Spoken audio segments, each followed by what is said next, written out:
if I'm incentivized to boost a GameFound game, I'm also incentivized to trash a Kickstarter game.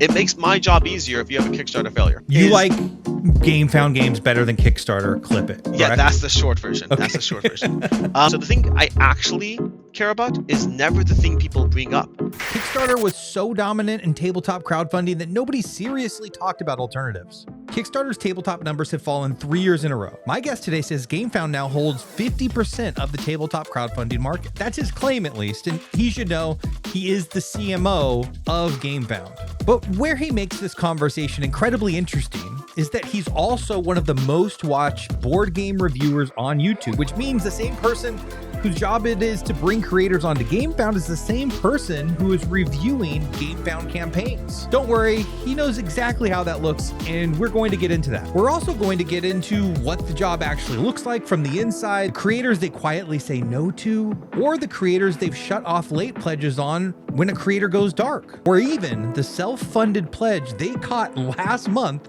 that came from the same IP address as the creator. We're going to talk about the accountability infrastructure that exists behind closed doors and whether the fact that nobody knows it is a feature or a problem. There is so much more outside of GameFound. We're going to talk shop around YouTube. We're going to talk about toxic commenters.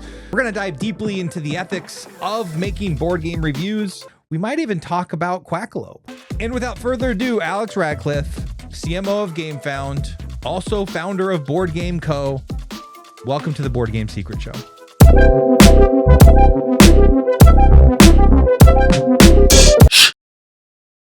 It's a little, oddly a little starstruck. Does that feel weird when somebody says that stuff to you? Because they just watch you. You get that parasocial relationship with people, right? I've watched so many hours of you. Does that weird you out? Not at all, because I mean I've been on both sides. Also, are we already going? Because it's fine if we are. Yeah, I cold open. What I'll do is I cut up some of the most controversial things that you say, and then we lead right into this. Beautiful. By the way, I'm gonna pull some of those out of you by the end of this. That works. Everything's on the table. There's nothing. Cool. I love the spicier the better, the more interesting. Cautious interviewers are boring. It's not bad for a conversation, but it's boring. People who are willing to like give you a hard time, like Tim Medevere from he runs Dice Tower West. He used to do a interview segment. He did not pull punches. He would like ask the card questions, and he wasn't there to make friends. And I'm a good friend of his, but he wasn't there to make friends. Yeah. But to answer the starstruck aspect, so I got into board gaming in 2011 or so. I remember my friend, when I started doing my online store, BoardGameCo, the origination of BoardGameCo, the channel, my partner at the time went to Gamma one year, and he took a photo that he got with Tom Vassell. Like he managed to like see Tom at Gamma, and he sent me a photo. My mind was blown. I was like, Tom Vassell, you got a photo with Tom Vassell? What? Like my partner got a photo of Tom Vassell. Like that was insane to me. I didn't go to conventions. I knew him from YouTube, and it was so cool to me that there's someone I actually cared about. Like I don't care about celebrity actors, but my partner got a photo with Tom Vassell. That was cool to me. So if that's my bar, that my friend gets a photo and that's cool, I get being starstruck. I get anytime. I mean, one of the best things about what I do is the fact that I get to interact with people who I could never have in the past. I get to talk to companies who make the games I love. I get to talk to content creators who I used to watch and just watch, and now I get to like text them and be like, hey, you know, whoever, pick a content creator. I have talked to them at some point, whether email, text, in person, or whatever it is, and like we know each other and we get along. So like this, well, not everyone, but some of them. That's the spicy stuff. The who do we not get along with? But no, it's I completely. We can start clipping this up right now. Like if you want to start throwing names out there. I think that I welcome every single hard question. I think that's a dangerous game to start getting into a film video of which content creators I don't jive with. Please don't. But I think we are human beings. I mean, at the end of the day, we're human beings, and whether it's a in-person interaction, like there are people who I like their content, and I don't like them in person, and I don't hate you. We just don't jive. And then the reverse is true as well. There's people who I really jive with in person, and I don't like their content. We are human beings with tastes in who we are friends with and how we operate, as well as tastes in the content we prefer.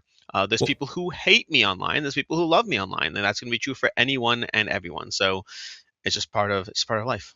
Well, yeah, I know you've appreciated my videos in the past, but we've only had about 30 seconds or so of FaceTime. So I hope I'm not one of those people you dislike in person, but like their content. Not based on the 30 seconds, but it was 30 seconds at Dice Tower West. those who are watching, we finally ran into each other. We've had emails here and there back and forth. And those 30 seconds were stellar. You were taller than I thought, based on your videos, for whatever it's worth. You were too, Which I by the knew that way. about Tom Vasel going in. You were taller than No I way. thought. I'm not. I'm 5'8". I know. And I must look really short on camera. I don't know why. I had Yeah. pictured you short. I know 5'8" seems too short relative to what I remember. So, Yeah. But yeah, but 30 seconds was great. I did not write you off in 30 seconds. So, but we have Okay. plenty of time for that. Don't worry. yeah, that's for sure. But speaking of Tom Vasel, I know everyone said he's tall, but yeah, that was my first time at any convention. So first time seeing Tom Vasel, I was like, oh my gosh, yeah, guy's super tall. But everyone said that about me. guy. One person came up to me and said, dude, I did not know you were a giant. I was like, oh, I didn't think of myself I'm not as a alone. giant. It's that weird parasocial aspect. You see someone on camera and you kind of Yeah. just develop this like perception or sense of things that's based on half of a picture, and then from there, that means anything that veers from whatever you mentally built up in your head is going to be a shock. Well, that's kind of one of the reasons I'm doing this show. First of all, it's just to meet other people and get to know them. But I feel like in like the long form content, getting to know people, hopefully it humanizes everyone. And I think, I don't know about your experiences, and I do. I read your comments. People just like have this weird disconnection around decency when they're commenting, and they have such strong opinions. And I just wonder, like, if they knew who Alex was, like, would they say that actually to his face? Or like, if you sat down and played a game with him, would you actually still have that take about, this isn't a direct quote, him being a shill or whatever it is, we all get that. So I'm trying to like humanize people, and including publishers and designers as well. Like, we'll talk about a video I just made recently, but I'm still astounded about like the callousness that some people have towards designers and publishers who are in reality in the tiniest little business, and they perceive them as like this big corporation. It's like, no, these are people in literally like small town businesses. You're essentially yelling at the top of your lungs at somebody that owns a liquor store, if that, in a small town, Yeah, I don't know if you've seen that. I don't know. I for sure have seen it. There's different aspects. There's the disconnect that the internet provides, and then worse than that is the people who actually would be like that in person, which I don't know how many there are, but there are some who are definitely. Have you come across some that are aggressive in person? Not directly in person, but I've certainly seen it. I've certainly seen. I guess the way I put it is there's certain types of interactions that I can at least understand how you can do that with the anonymity that the internet provides, and then there's certain interactions that feel a bit too like direct. Like when you actually, the content creator is like actually responding to your comment and engaging with you, and then you're still like a complete tool to that person, even though they're trying to be kind and decent. Like sure, things escalate. So if somebody says you're a shill, and you're like, well, you shouldn't watch my videos, and then like if things escalate, sure. But then someone might say you're a shill, and then the content creator might reply, hey, I'm really sorry you feel that way. I'm just trying to give my best opinion that I possibly can. Like I understand that it's always hard to measure who's like adding value and who's like, taking a paycheck. I don't take money for my videos, and I'm just really trying to do the best. And I'm sorry that you took it that way.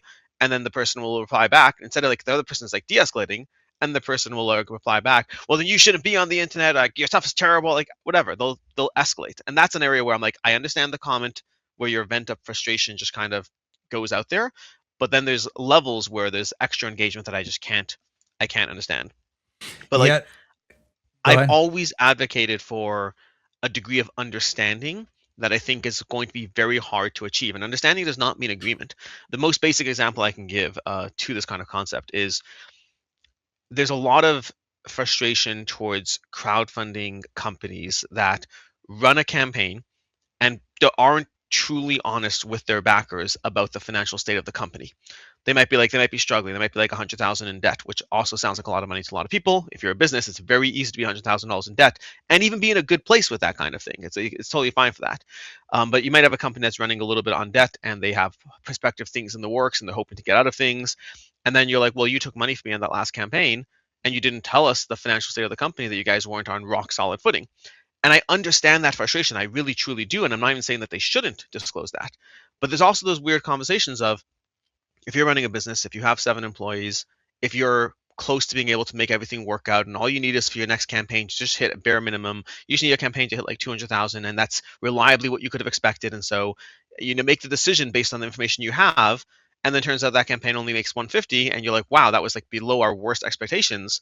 There's that weird aspect of what would you have done? What would you have done when it's your income on the line, when it's people whose salaries you're paying, when you're making decisions about how to just juggle all the balls and make it work? And I'm not advocating for agreement ever.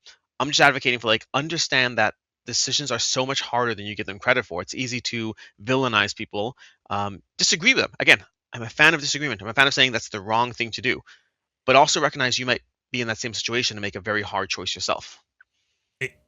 100%. Right. We're going to go deep down into the crowdfunding abyss for sure a little bit later. But in terms of the hot takes on the internet, like that's just kind of been bothering me more and more lately. So, I hope, I don't know.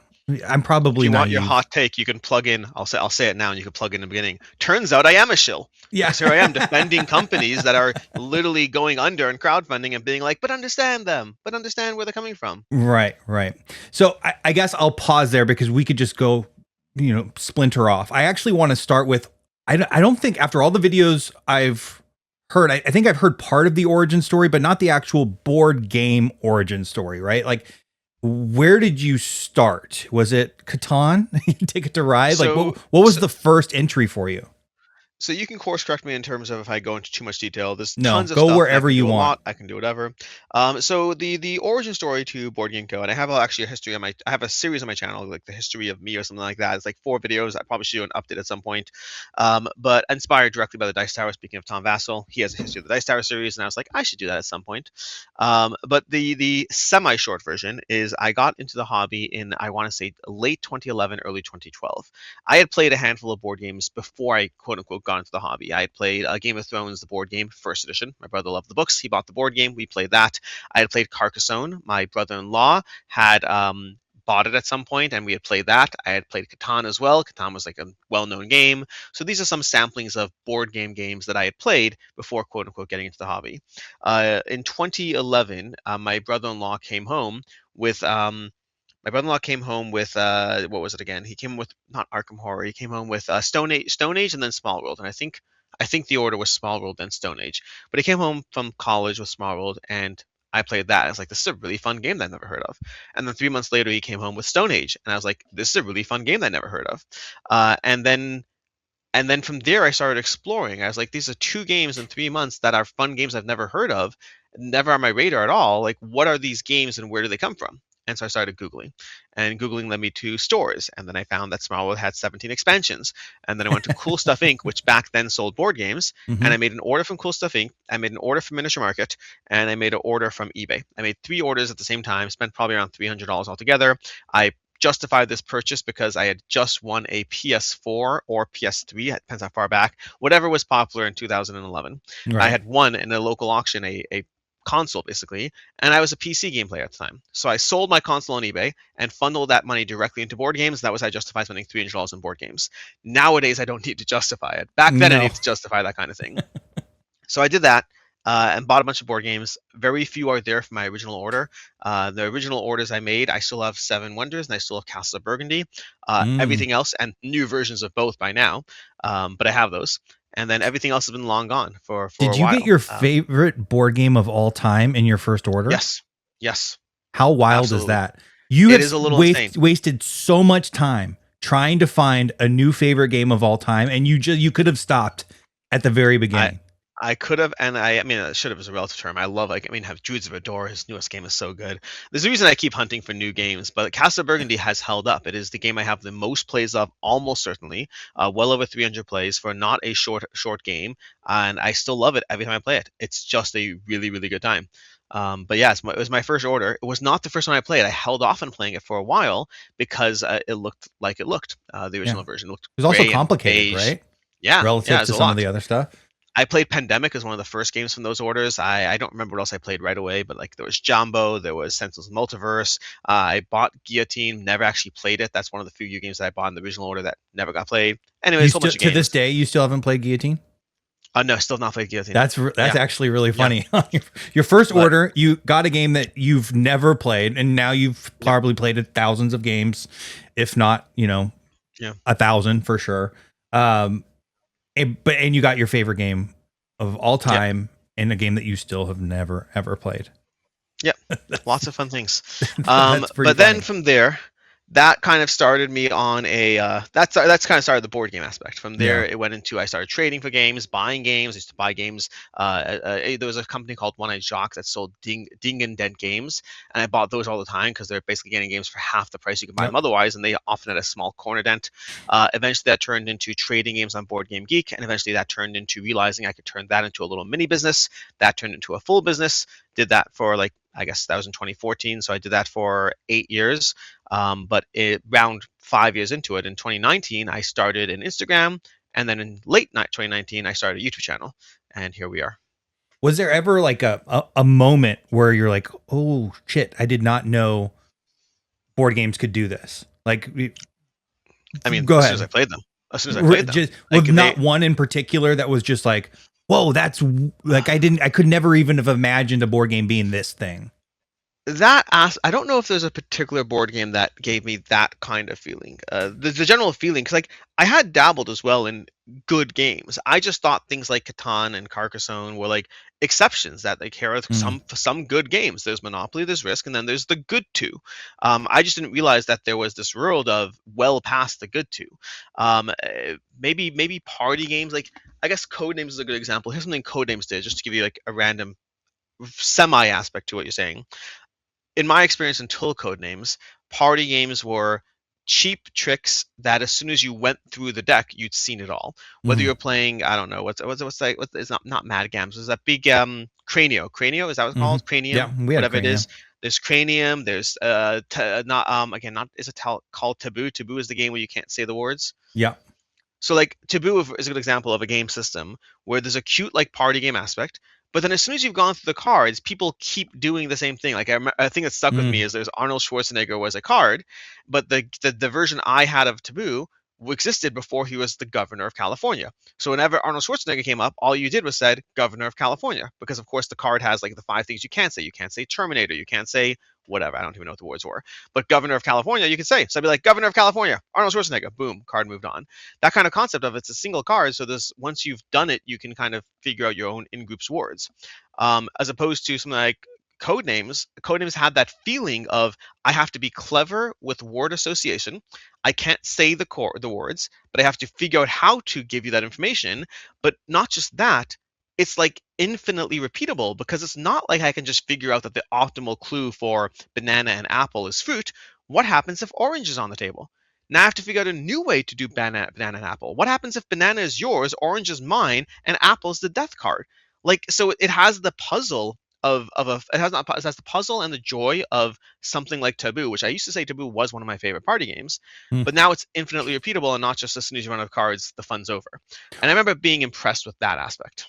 Yeah, like the And I know social it's weird that dynamics Codenames is of who you play with also just continues to add replayability, because the meta is technically different as you bring more people in. 100%. I'm starting to enjoy social games more and more, where very much I was like, I don't know, very Euro-y or solo, head down, but those social aspects add to such depth of the game that can't be described in a rule book, and even will lead somebody to think one way about a game until they get it, get Codenames playing with a different person that has a totally different style that's way more fun, or vice versa.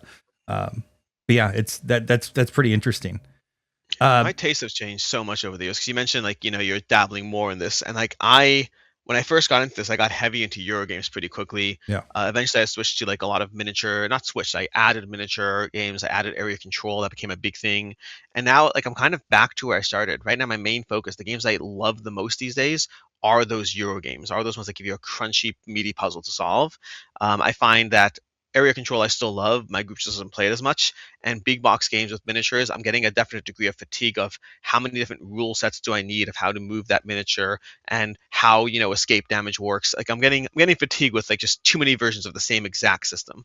Yeah, those types of like dudes on the maps games have probably been the least interesting to me, because it felt like the depth wasn't there. When I found something like Too Many Bones, where there seemed to be significantly more depth and like this kind of cerebral puzzle to it, those are the types that really engage me.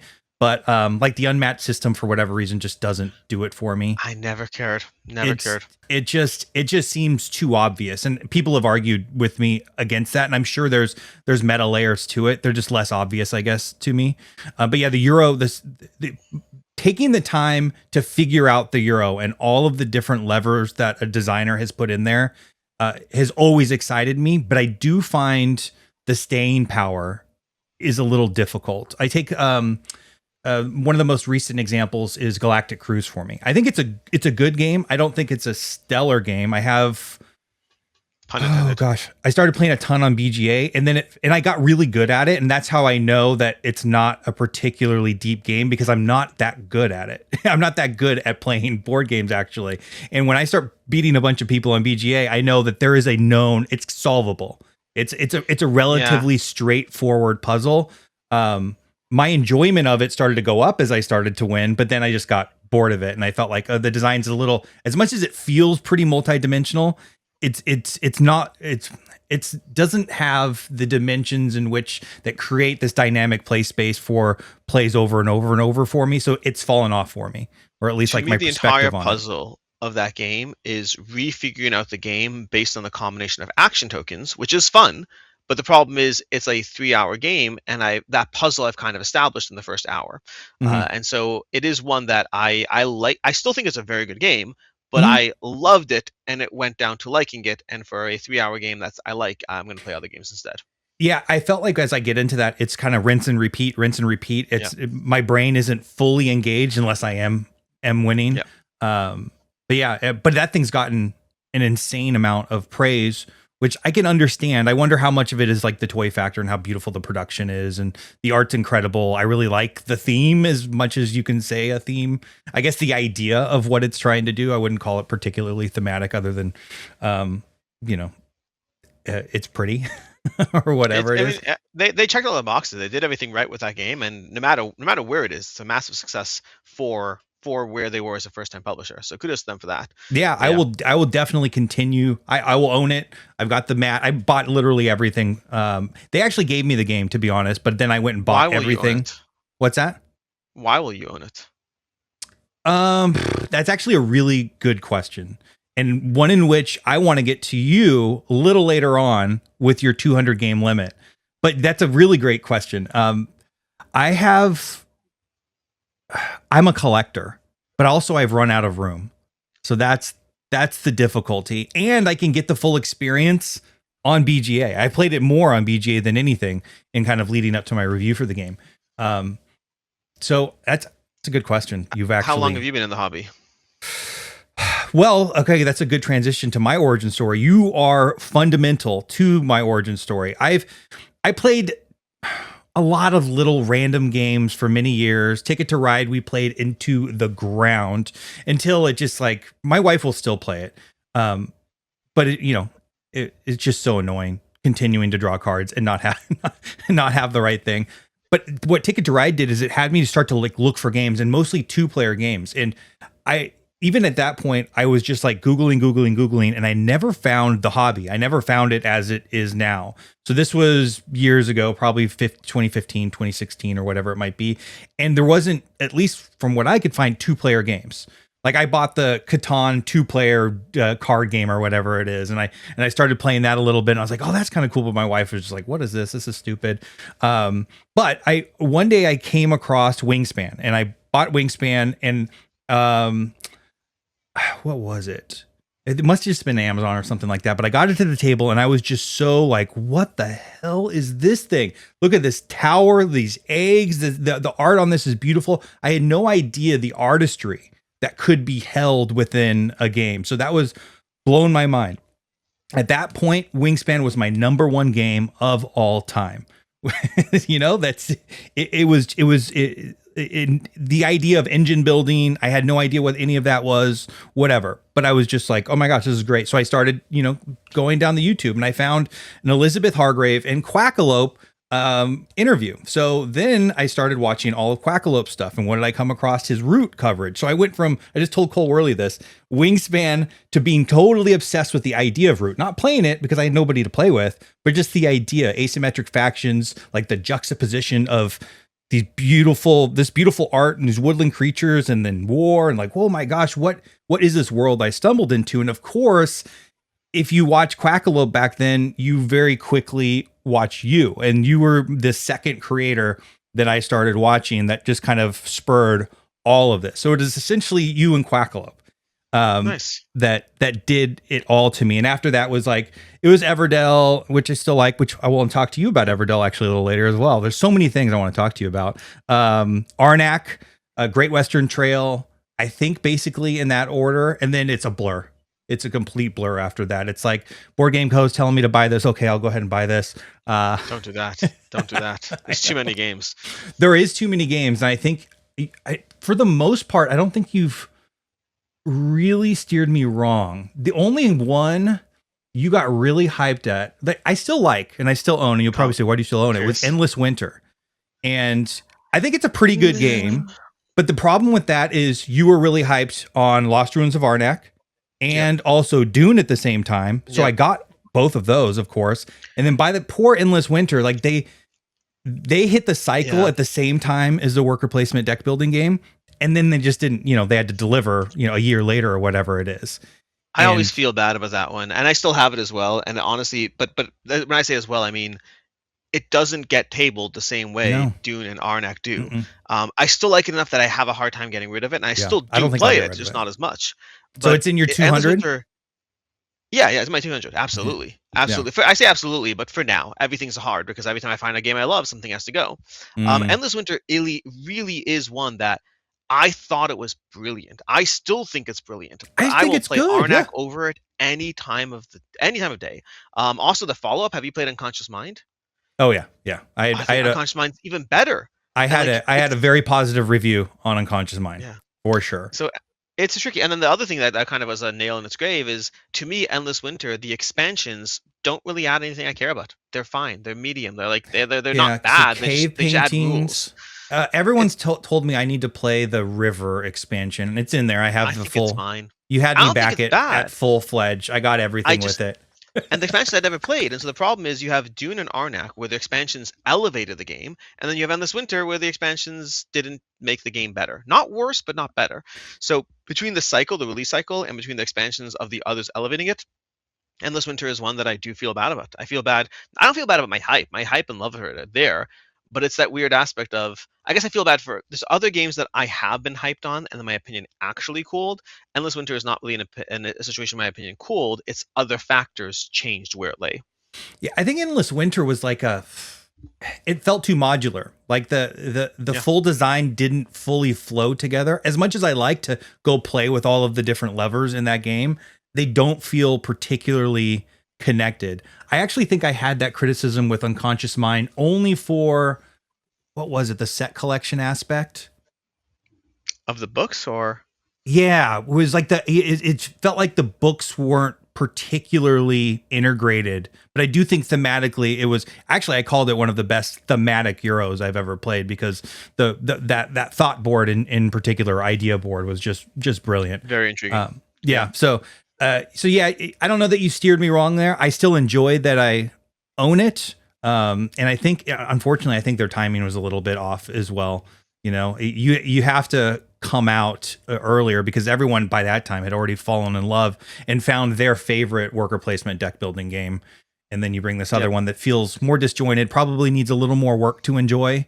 It's also more work to continuously table. That's one of the reasons I don't bring it out, is because it feels so fragmented. I feel like I have to relearn more every time I go and grab it. I feel the way with the expansions, but the base game I got pretty locked in. But I play it enough. So honestly, I'm kind of surprised now that we're talking about this. Why have there not been since then more deck building worker placement games, or at least of note? That is a really good point. And in an industry where, we kind of went back and forth about this via videos, like where, there's a question on, is new coming out? Like, or are we continuously standing on the shoulders of the designer before us? You would think that worker placement deck building would have had more legs. Nothing else has been particularly successful. And sure, there's got to be it. Is there another one that comes to mind that's come out since then? Not to mind. Obsession came before them. It is technically a deck building worker placement game, but I don't think it feels the same. But I'm sure others have done this. I just don't know what they are offhand. Interesting. So that leads me to a question I didn't know I was going to ask, but you said everything was on the table. Everything's on the table. I really fell in love with your relationship with Quackalope. And You're taking me seriously. You recently opened up slightly about this. I can't remember what the video was. And I've actually honestly thought about certainly. What was it? It was talking. Gosh darn it! I must have been talking about the watch and play situation. Yeah, That's what it was. Maybe it was. Yeah, I was surprised you actually went a little bit further there. So what happened? Yeah, what happened? So this is always a tricky one because again, everything's on the table from my perspective. It's when you loop in other people, Yeah, I'm suddenly I a hear lot more you. mindful. And he's still trying to do it and doing his thing. I mean, it comes and goes. He does it in waves right now. He puts out a few videos, then stops for a month. So I don't know if we're due for another wave. The short version, and this definitely is. I guess the way I'm going to answer is definitely is the types of things I would be more willing to say publicly. But I would say that Jesse genuinely was a very good friend. 100%. There's no question he was a very good friend. And the way I tried, like I used to call him when I first started interacting with him. I used to call him daily. Like, he used to hop on the phone. Like, we lived in different cities, but I'd once a day I'd go on a little walk at work. This is when I had a full time job. I'd go for my lunchtime walk and I'd hop on the phone and talk to Jesse. We'd talk about the ecosystem, games we were covering, things we were excited about. Like, we were very into the things we were doing.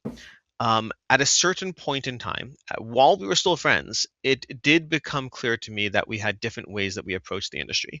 And the way I always say this is I try to say this with no judgment. And the example I give, in order to say it with no judgment and to mean it, the example I give is I will do things that others would judge me for.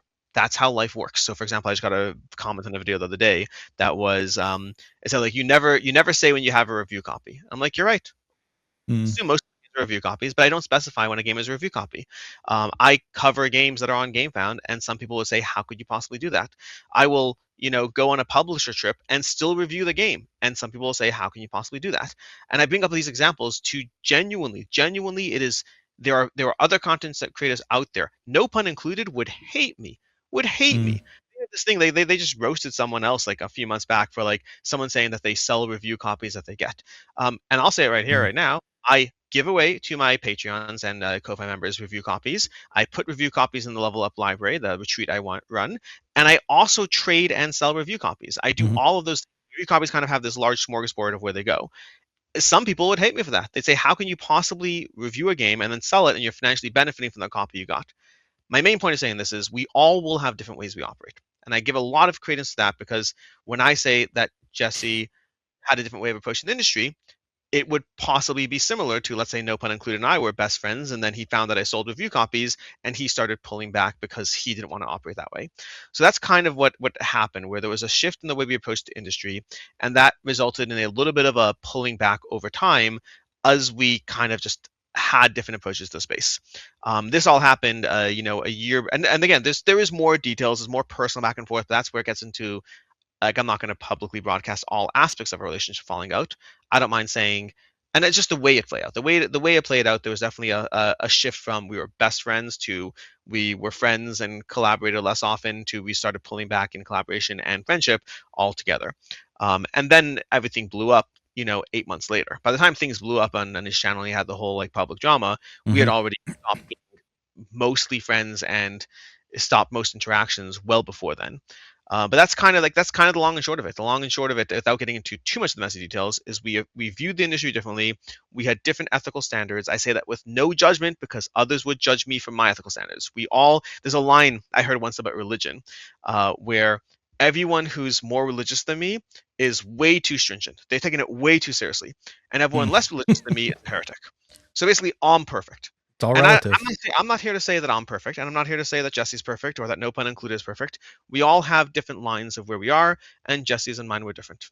Is it safe to say that as much as it happened much later on, that the behavior that we all saw around the Aeon Trespass Odyssey debacle was in the lane of what you didn't agree with? 100%. 100%. And I don't view that as blackmail. The way I call that situation is I call it unintentional blackmail, meaning I do think that situation hit the points necessary for something to be blackmail. I don't think the intention in his thought was I will charge someone money and then scrap the review unless they I don't think it happens to work out that it's a weird blackmail situation. But I guess the way I'd put it is I found myself in this situation in the past where sometimes I've said, "Hey, I'll review your game." Okay. And then, like if it's a crowdfunding game and I really don't like it, I don't cover it. I'll be critical of a crowdfunding game, but if it's really, really not for me, I will say, hey, this is not for me. I'm not interested in playing a second time. I'm not interested. Like, what do you want to do?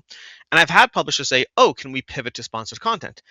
And that gives me an ick feeling. It gives me a strong ick Mm. because, like, okay, Oh so yeah. because I didn't like your game, you're now give me a check to. I mean, it's a little different. It's marginally different because I'm not saying I will cover your game negatively. I'm saying, hey, I don't want to cover it. But then suddenly there's this weird financial incentive, and I'm motivated to tell a publisher, it wasn't for me. And then hopefully they pay me money for a preview video now. Mm. It gives me a strong ick factor, and I really try to avoid that. So I try to, for the most part, I have made exceptions here and there, and I don't like it. But my general rule is whatever you sign up for is what you're getting. You sign up for a review, you're getting a review or nothing. You sign up for sponsored content, you're getting sponsored content. I don't like the pivoting mid situation. And so like that's kind of like that kind of dynamic around different types of situations. It wasn't only that, there were just areas that fall into a range where Jesse was clearly willing to dabble with, and I say with no judgment, and I wasn't. And that just resulted in me being like, hey, you know what? I'd rather not be as involved. Did you know Shira before Quackalope? Yes. So Shira was my friend, and that's how she met Jesse. So do you talk to Shira anymore? No, no, no, no. That was, I would say, and that's one that where I always feel bad about. Shira Yeah. had Shira struggled emotionally with the fact that Jesse and I were having. She was with him, like she was his Mhm. partner, and Jesse and I were clearly having a falling out at the time. And I don't remember if they're engaged or saying they were clearly going to get married. They're clearly Mhm. partners. And she struggled a lot with like the slow fallout of our relationship. And that was like a weird thing where we went from being best friends to like Jesse and I started like de-escalating our relationship, and it was very hard and sure to manage that, and so it kind of just ended up feeding into the whole thing. But like nothing happened there. It's just Yeah. it Just was part a of the balancing of a friendship. collateral Yeah. damage. How Yeah, do you that's struggle? sad. How do you balance like your friend and your partner and your previous friend not being on the same page? It's sad from a viewer's perspective, and people may agree with this or not, but like I really enjoyed watching all of the interactions that you all had. I really loved the gameplays. I loved Quackalope's gameplays and with the people that he had brought around. It's honestly, it felt like this huge breakup of a family that I was parasocially a part of. Yeah. And that was, in fact, even when you could tell before anything was said between Jesse and Shira that there was like a spark there. And I was like following the love story, and saying stuff in the comments and all of that. And it's just, it's sad it had to work out like that overall. And I know a lot of It people have been is. curious over time. So I Yeah. had It to is. It bring is it very up. sad. I have wondered at points in the past about like almost wanting to like make amends, so to speak. Mm, Uh, there's many reasons I have not, uh, but like the main reason I'd say is I don't know. No, it's tricky. I value the relationship we had. I don't know if it's redeemable at this point, and I don't know if the trust would be there in that relationship. But it was there were good times. There were good times. mhm, There were good gameplays. There was good like collaborations. There was good getting along. We were friends outside of board games. We'd mhm. have meals You with had a each other. We'd second go see channel movies together. Like we together as well. yeah. Yeah. Yeah, Quack and Co. Quack and Quack. Co, which technically still exists. I haven't Does it checked that still? one in a while. Does Jesse own that one Jesse, yeah, I gave it to him on the way out. I was not in concerned the with it. divorce? Yeah, in the divorce.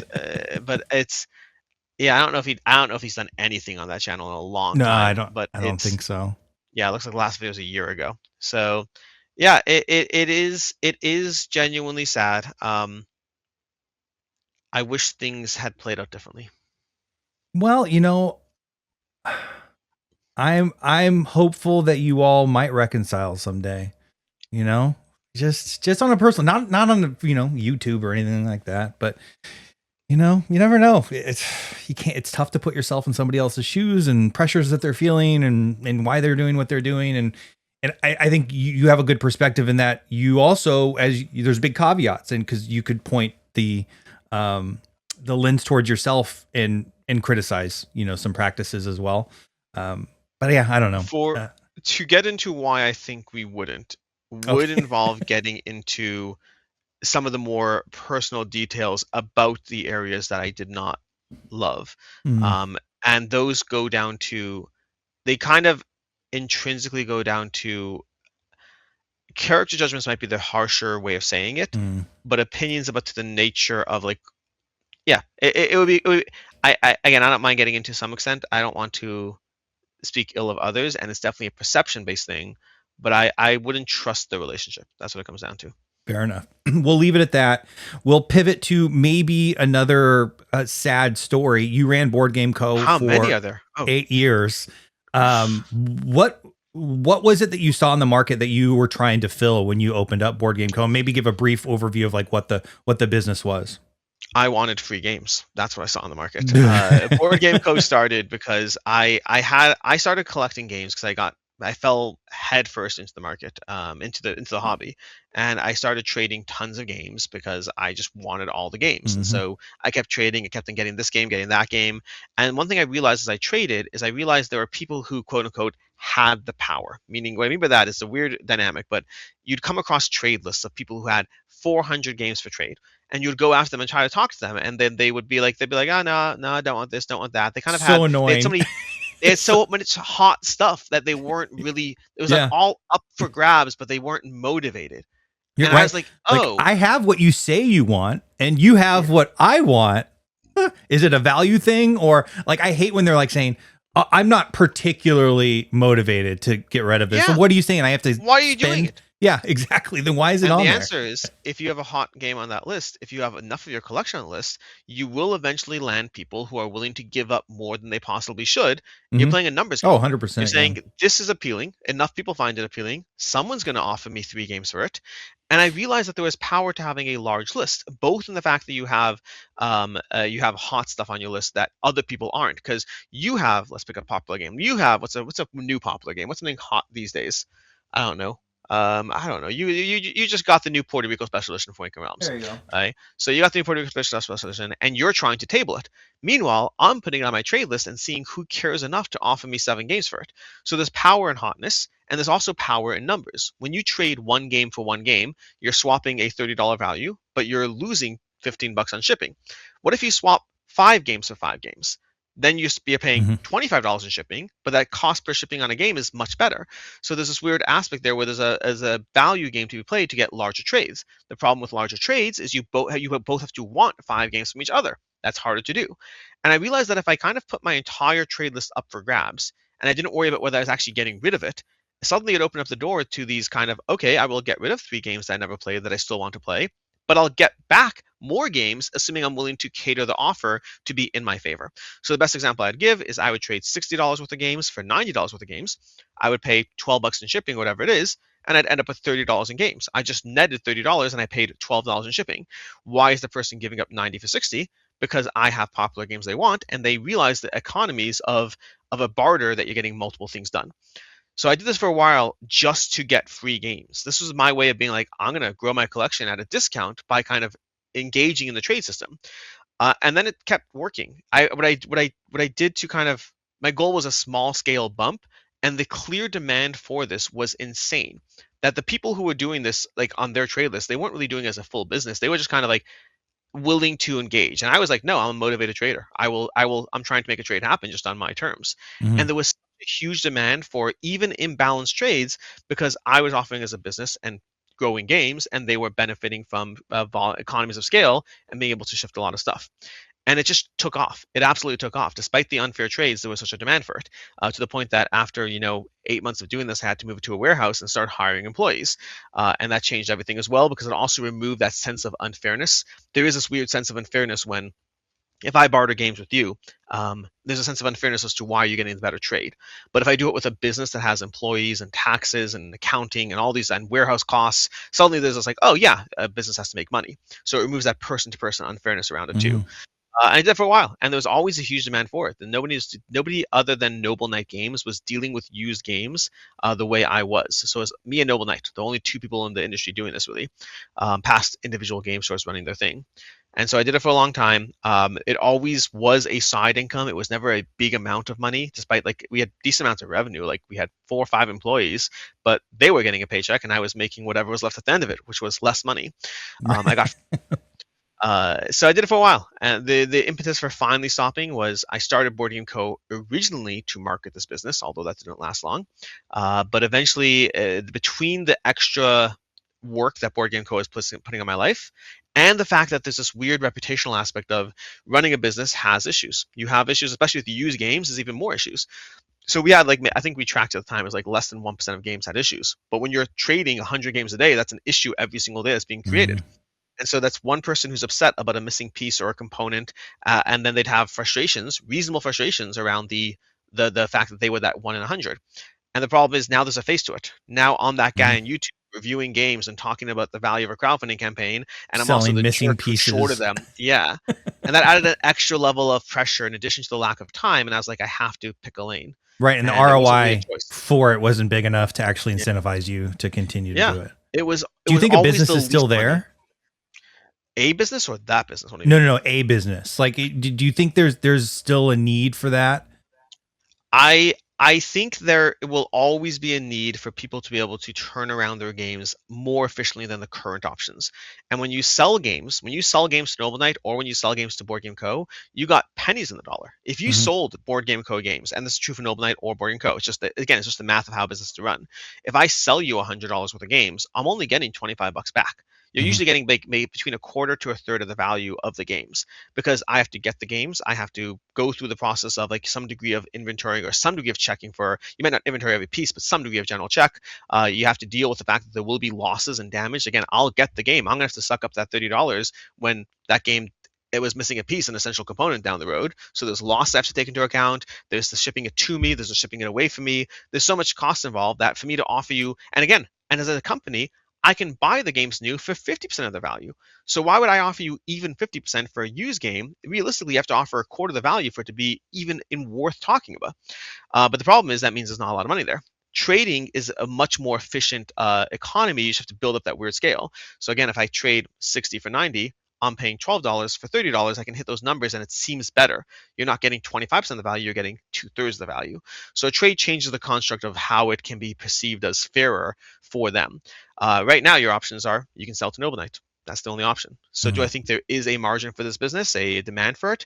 Yes, but it's a lot of work. There's a lot of things we did and we did them well and we spent time building them up and improving upon them, but it takes time. Yeah, one of the reasons I don't trade so much on BGG is I'm waiting for the multiple game trade, and that's Yeah, because it's the shipping eats everything, every and time. that's the killer. Like board games held value and increased value for a little bit, but for the most part, unless they're a select few at this point, they're kind of it's hard for me to, Yeah, to justify getting rid of it because selling it, I'm paying, I don't know what the percentage is on eBay anymore. Plus that you're having to deal with the shipping. I put stuff on eBay and I hardly have sold games there at all that, for a price that would just, I would rather keep it even though it's taking up all of my space. Did you recently do a video on how to sell games or is that a I different, did. No, I you did. did? I redid mine. It's one I did a while ago, but it's been 4 or 5 years, so I did it Oh, again. it has? I thought I had just seen that, but, No, I'm saying uh, I did it 4 or 5 years ago, and so I just got did it. it again. So then, if I want to know what, how to get rid of my games, I need to go look at that. How would you fix the BGG trade system? I don't know. Is it that broken? I'm not sure if it's I that mean, broken. well, I mean, part of it is a lot of wasted time and like emailing people and in the negotiation, like, math trades as an example. I'm sure you've probably heard of math Yeah, trades I've done math where, trades. Yeah. but although the values associated are questionable, like how would you match people? I guess that's trying to fix part of part of the problem, and that it's kind of matching people based upon, values that I think they are prescribing at Yeah, least. But math trade basically is ultimately you say, I'm willing to take this for that. And then the system tries to orchestrate a trade to accommodate as many people as possible. right. It is a gamified, it's a game, it's a system you can game. And I know that because I did so Hmm. until enough people got upset that I stopped doing it. And it's tricky because in a weird state, the way a math trade works is ultimately you will only get something you said you were willing to get. If I say, Right. hey, I have game X, I can say I'm willing to take game Y, Z, and whatever. So you only will ever get a game that you are comfortable with. But what you can do, which I did for a while, again until people felt taken advantage of, and I was like, hey, I'm not here to bother people, so I'm not going to do it. Is I take really popular games, really hot games, I'd buy them, full on buy them, Mhm. put them into the math trade, knowing that people were seeking out those games, and there Yeah. aren't going to be too many copies of Puerto Rico Special Edition because it's Yep. new, it's exciting. So if you have 4 copies of Puerto Rico Special Edition and a whole bunch of people say they want it, because the system is optimized to ensure maximum number of trades, effectively it'll loop trades in a way where even though people will still only ever get a trade they said they were comfortable getting, it kind of it chinks away small amounts of value from each trade to get more trades in the system. So Mm. to give a hypothetical example, you might have been willing to trade for a $30 game, a $35 game, and a $37 game, but once I throw Puerto Rico into the mix, because of the math of a math trade, you are more likely to get your lower value game as the system seeks to optimize. So in a weird way, you're stealing $1 from everyone in the system and walking away yourself. So there's no theft. You're engaging in a system Yeah. by the rules, but it can be gamified. And I did that a few times, and people didn't love it, so I stopped because I wasn't there to upset people. But it is They didn't otherwise a love good it system on math trades, or was this brought on up math trades. publicly? Okay. It was no, publicly. Someone would be like, "Hey, why is BoardGameCo?" I wasn't BoardGameCo back then. I was Alex SR. That's my original BGG name, which I Mhm. haven't checked that account in years. I probably have so many messages. But Alex SR, they'd be like, "Why is this guy putting 5 copies of Sulkin?" This is like the first time I did it. I think I did it with Sulkin. I did it like twice, I think, maybe Mm. more. I wasn't that long, but people again, the arguments were always the same. On the one hand, you're only ever getting something you said you're okay with. On the other hand, I'm technically gaming the system and taking Yeah. a little bit off the top, which I think is fine. I think it's fine. I think it's fair to be upset at that. So Yeah. I went back to trades that were direct one-on-one only, so there wasn't this almost voluntary but also not voluntary participation. Yeah, I mean, it's the laws of supply and demand. Yeah, you found something with high demand there. So when you closed Board Game Co. down, it wasn't that long ago, was it? I think I remember the video. 2022. Was it 22? Was I it quit sad was the thumbnail. or a No, relief? no, no. I quit was not boarding. I had boarding co. I don't know if I did a big announcement. I did. I quit for my job. No, I Boarding co remember. is a No, relief. I remember you clickbaited me. I thought you had quit YouTube. I remember that. Yeah. But listen, I left my day job. It's still pretty big. It's not like a small thing. It's not like Oh I yeah, that's quit right. falling for those thumbnails. Did I you should do that. leave day job and close down Board Game Co. at the same time? Roughly the same time. Those are unintentional. BoardGameCo was trying to close down for a while, and the challenge was just I had employees. Again, this was back to like the decision. Like, Yeah. sure, there was a person getting their game without a piece that I will then make right, but I also have an employee who needs a job. If I close down BoardGameCo, 4 or 5 people lose their jobs. I don't love that. So like, Mm. there's always multiple parts to a conversation.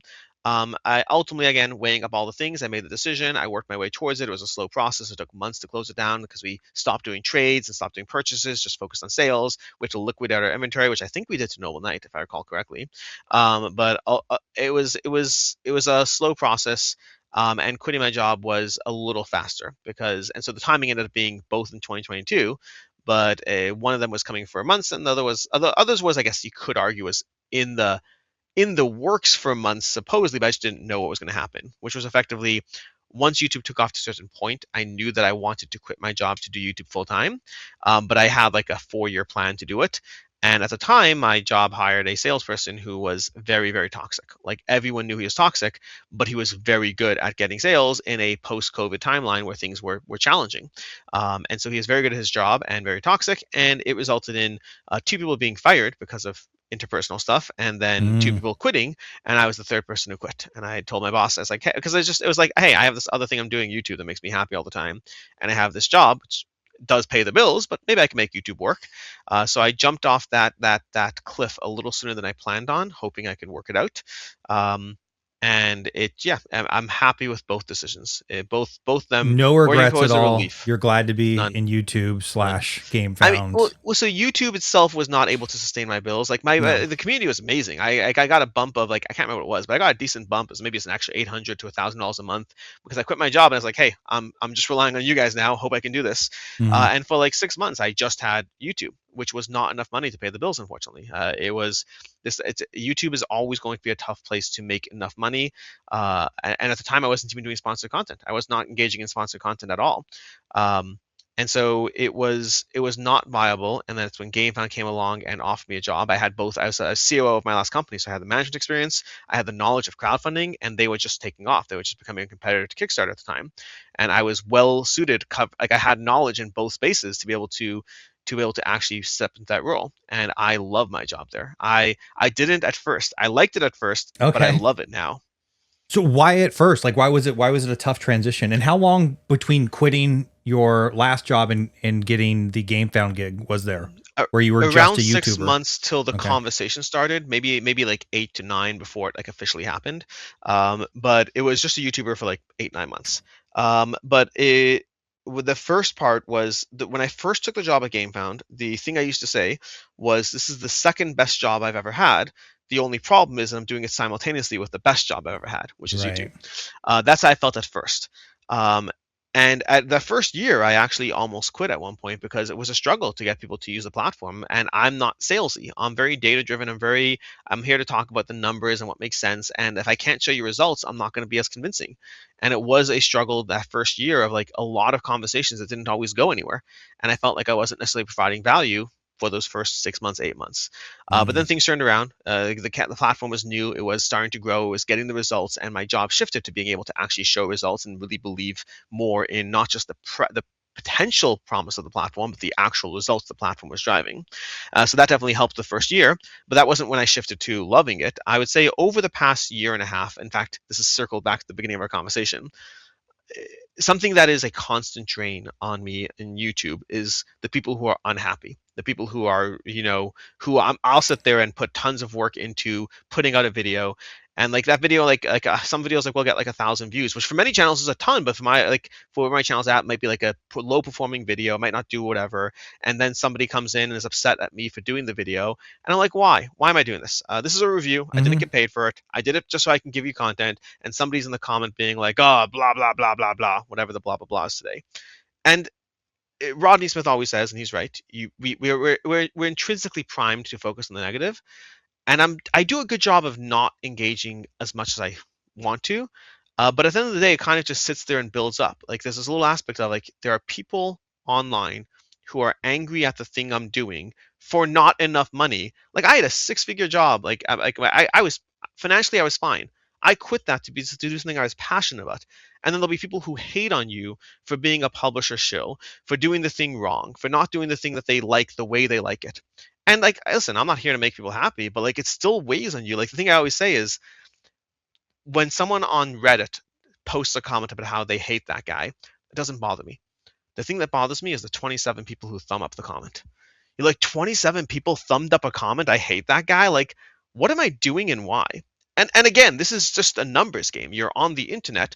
If 90% of people, if 97% of people like you, but you're getting 400,000 views a month, you're going to have some amount of people who are upset at you every month. It's a numbers game, and the larger you grow, the larger the percentage. If I was getting 10 million views a month, and if 1% of those people are upset at me, that's a lot of people.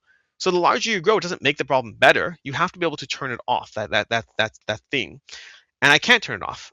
In a Mm-mm. perfect world, I You're want human. everyone to like me. That's what people Yeah. Well, don't realize is I people on the think internet are humans, not robots yet, by the I've way. come to the conclusion that actors or any famous people, one of two things happens. You either become one of the very many sad cases about overdose, suicide, whatever, or you figured out how to turn it off. Because I Hmm. can't imagine when I see like nowadays, again, I don't have real fame. I have board game fame. So it's just a tiny amount of fame. But nowadays when I see tabloid stuff, I'm like, how? How do these people live their lives when everyone's commenting about everything they're doing all the time? I can barely focus on the fact that, again, a small amount of people on the internet don't like me. Now, all this to say, I still love YouTube. I still love what I do. But over time in GameFound, I continuously get to interact with people who are happy with the conversations they're having with me. They're happy with what I'm doing with them. There are people who make games that I care about. I get to talk to companies. Like I get to talk to like the people from Asmodee's running all their crowdfunding campaigns on GameFound right now. I get to talk to freaking Asmodee. Like they announced the Seven Wonders reprint or whatever. I'm involved in the conversations with them about like, okay, great, what are we doing? So Are we cool. doing this? Like, yeah, Yeah. like it's one of my first games I ever played. I'm talking to the company as they bring back a third deluxe edition of the game, and I get to be involved in those conversations. That's insane to me. And like, it's so cool as a fan of these games, as a fan of the space, being able to have real conversations where I get to provide value to people who provided so much value to me, and everyone's happy. They're just like adults. They're not here to be like, oh, blah, blah, you shill, whatever. They're like, they're happy. And so I get that love that I want out of being involved in an industry that I care about, that I've been so involved with and so invested for like a decade of my life. Over a decade. It's 15 years at this point. That's a long time. And I get all that at GameFound. And I do so without the small 1% of people who don't like what I do for no reason. It's funny you say that, right? Like small 1%. I just did an interview with Chris Porter from Chris Couch Games, and it was such a great conversation. Such an awesome person. Does so much, you know, between YouTube and graphic design, creative publisher, designer, all of this great stuff. And I got one dislike, and I'm thinking, who the hell disliked this? Like, what in here? There's nothing that was, you know, there was no controversy, nothing. It was just a great conversation between two guys. I sit there and I go like, who the hell is this person? Is this a person that just hates me? And they go through, for the longest time, I would have like one dislike that drove me, even on my super small videos. And I was like, is this one asshole that's out there that's just messing with me? And then I wonder, like, do these people realize like and maybe they like it. Do they like that they are doing just a teeny bit of emotional damage? You know, even the dislike, some people might. Right? Like, it's just like, why dislike this? There's been other videos where it's just like, there's no reason for anyone to actually, you know, not like this enough that they have to go hit that button. Just leave. Just don't watch it. You know? Yeah. We operate differently. The thing that Rodney Smith has said that most resonates with me, and I try to hold on to, is the people who do the things that hurt us the most, inherently, we would never do those things. So like, if I didn't like someone's video, I wouldn't go attack them. I would think this video or this content creator is not for me, and I would move on with my life. So the way these people are acting are inherently not the way we would act. So now what we're doing is we're putting emotional value into someone who's taking an action we would never take, which is a weird way. That's like being upset when someone invests. So when someone tells you, hey, you're investing your money poorly, and you take a look and you find out that they sold their house and put it all in Bitcoin, which actually might have made the money, but whatever. Yeah. But it's still like a bad decision to like leverage your entire net worth. Like when someone's giving you financial advice and they spend their money poorly, maybe don't put value in their financial advice. So when someone posts something about how you did something that's not to their standard, and you're like, but that you're not operating how I'm operating, so why should I put value in that? But again, all this is to say, like, I still love what I do. I love the community. I just ran Level Up Retreat, and like having so many people who are part of my community, like, you know, thanking me for the videos I put out, you know, whatever it is. Like, there's so many people who I've gotten so many stories from over the years of really heartfelt moments of which people have been impacted by my videos, and I'm like, I'm just reviewing a board game. What do you mean you've like I had a father once who like his son was in the hospital for months, and every day he'd look forward to my 10 a.m. video like while he's in the hospital with his son, and like such like a strong thing to hear, and that's worth so much more. So, and I don't plan on going anywhere on the YouTube side. I love what I do, and I still plan on doing it. It's just been that there's been this shift over time of I used to love YouTube more, and now I like GameFound more while still liking YouTube. It's funny you say that about the father in the hospital. I've spent a ton of time in the children's hospital with my kids, specifically my son. I have two children that have cystic fibrosis. It's a genetic lung disease, and I did watch a ton of your content because he really had some of his worst episodes basically through the COVID time. And I watched so much of your content, and it helped me get through it. It helped me just like forget for just even a short period of time. So yeah, it is kind of interesting how you can make an impact even with just a board game video, you know? Yeah. So it's insane. Yeah, we connect. You did do that. Yeah, it's one of the things I try to remind myself is they probably are having a really bad day, and there's probably something way worse happening in their life. And anytime I interact with somebody that's just kind of nasty, I try to remember that. I try to think like, you know, there's probably something really bad that's going on in their life to make them want to come over and do this, or something that's happened in their history or whatever. Because at the end of the day, we are just human beings. But I just wish they'd realize that it's also not that serious to get that mad about board game stuff, you know? Yeah. So you're a GameFound, you're CMO. What does a day look like for the CMO at GameFound. And is Oh my it's gosh. 5 days a week? I mean, is it Yeah, you're yeah, working yeah. a 5 days a full-time week. job plus Yep, YouTube's? yep. So you're back to where you started. Yeah, I recently did a video called I've been playing Factorio, and it was a conversation about how when I find something that, and in this case it's a good thing. It's Factorio is a game that I really enjoy. It's a video game, and I've gotten sucked in recently. And sometimes it's a bad thing, like I'm doing my taxes, which takes some time, or I'm moving. Sometimes it's other things. But my life, I'm able to do everything I do until interruptions come along. Mm, Whether the interruption is good or bad, that's when I fall apart. Oh, I have to paint a bunch of rooms now. Well, I guess my life is going to fall apart because I don't know where that's going to fit in. But as long as everything's going smoothly, I can do GameFound and BoardGameCo, both of them. But yeah, my day in the life starts with me waking up somewhere between I don't know 8 to 8:30. Whatever. I'm up by 8, but like my day starts usually with 8 o'clock or an 8:30 or 9 o'clock calls, because a lot of the team of GameFound is in Poland, which means they're 6 hours ahead. So and their that's day's Awakened ending. I have to Realms get a still? lot of calls in. So it's not. So Awakened Realms started GameFound, and Okay. they have shared ownership. So the Okay. CEO, not Awakened Realms, but the CEO of Awakened Realms is the CEO of GameFound. Got it. Marcin is the CEO of both. Outside of that, there's no shared employees behind the companies. There's different entities. They are certainly friendly. I'm not going to try to pretend they're not friendly companies. Like, they're all friends, but they work in different offices. They are, again, no overlap other than the CEO Got it. and a good working relationship. But so yeah, so they're all in Poland, which means I have to get most of my calls done, early in the morning, because that's when I have my inter office conversations. So, like, for example, this morning I had a call at 8 o'clock, I had a call at 9 o'clock, I had a call at 10 o'clock. And those are basically a bunch of calls. And to give you an idea of what my day looks like, some of those calls, internal calls will often be working with people who report directly to me. We have a new hire on board, so I'm helping introduce them. It's actually the first time we hired someone on the GameFound sales team who is not a gamer first. He's coming in as a salesperson, not as a gamer. In the Mm. past, we've hired gamers and taught them sales, There's and a it's lot to it's just a jam different into the pivot. brain there. Correct. So we've been going over like these That might crash be harder. courses. What's harder, teaching It is someone harder. about board games or teaching someone how to sell?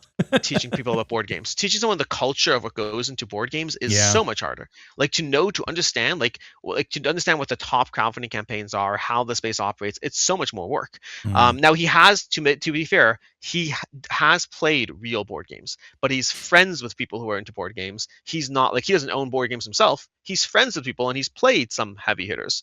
But anyways, going through that, but that means it's a lot of day-to-day calls of like kind of introducing him to the ecosystem, walking through like the way we operate internally. So that's a lot of internal stuff usually happens before, let's say, 11, because 11, again, for 6 hours ahead, 11 is 5 o'clock their time, which means I'm on EST, which means that's when the day is ending. So from 11 to 5 is when I get to do all the more US based things, and that my day is usually going to be a combination of emails and then calls, emails and meetings, with a degree of also time just spent on internal processes, coming up with the next thing we can do that, in some case helps improve the sales team's job, because our job is reaching out to creators, trying to get them to use GameFound. So, for example, I had a call this morning with Launch Boom. They run this crowdfunding seminar, every once a quarter, whatnot, and I'll be doing a presentation on them. So I was meeting with the team to get some general, what the presentation looks like. It's going to be May 5th. So if you want to run a crowdfunding campaign, Launchboom's doing a seminar May 5th, and I'll be part of that. So that's like kind of like some of the other things. Then I'll hop on calls with the creators. I had a call right before this call where, like, literally half an hour before this call, I was on a call with the creator where they're trying to figure out where they're going to run their pledge manager for the next campaign. And I'm trying to introduce them to GameFound, talk about the tools and why they might want to use the platform. So it's mostly meetings and outreach towards creators, and then internal processes. But ultimately, the main designation of what my job is to get people to use the platform who are the right fit for the platform. We believe in long-term relationships. Not everyone's going to be the right fit at the right time. And the way I always put it is, it's not my job to beat what Kickstarter would do for you. It's my job to beat what you think Kickstarter would do for you. Meaning, in other words, I want people who are happy. If you think your campaign is going to do 500,000, it doesn't matter what it would do where. It just matters that I want to meet your expectations. Whether those expectations are realistic or not, I want to meet them. Because if I don't, you're not happy. So I want people to be happy with what GameFound is doing for them. And fortunately, the vast majority are. As a platform, I think we have like an 82% retention rate, something like that. And my personal claim to fame is, so far, everyone who I've brought on board has continued to use us. Every single person. I don't think I've lost a single. I've had people who run campaigns on both. Like, they dabble with like different types of campaigns, but I don't think I've had a single like truly unhappy person, because a big part of that is I am very specific and intentional about choosing to chase people who I think will be happy with the results they get.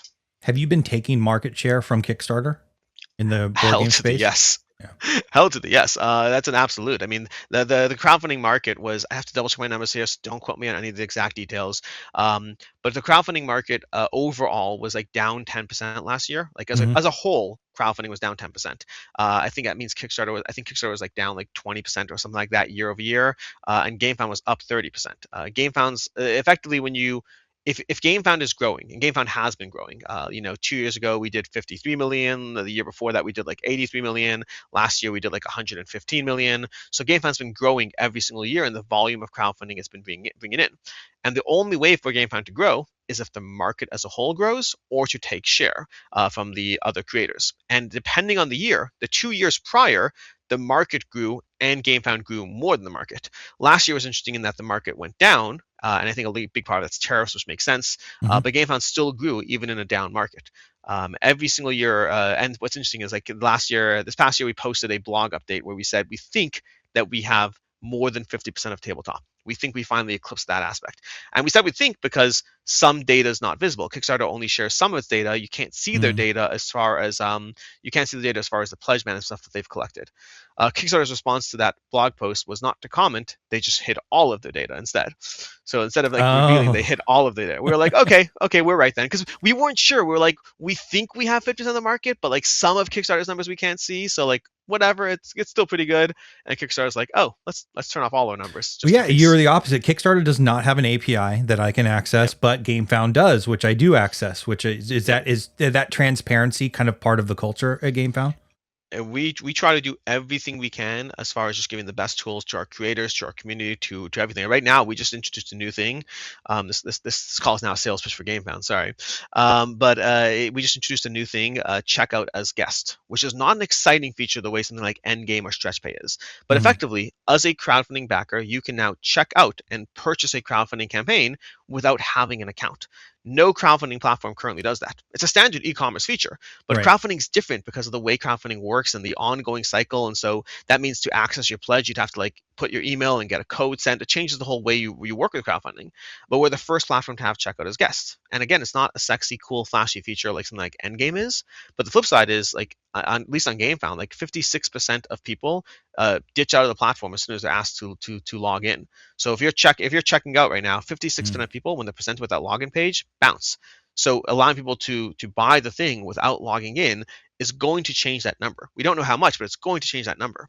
And backers are less engaged than you would think. Like we see, crowdfunding is about the crowd, but it's usually a smaller percentage. I think if I recall correctly, our stats are only 25% of backers look at a single update, let alone all the updates. A single update, only 25% of backers. So you're here as a creator putting out all these magnificent long updates.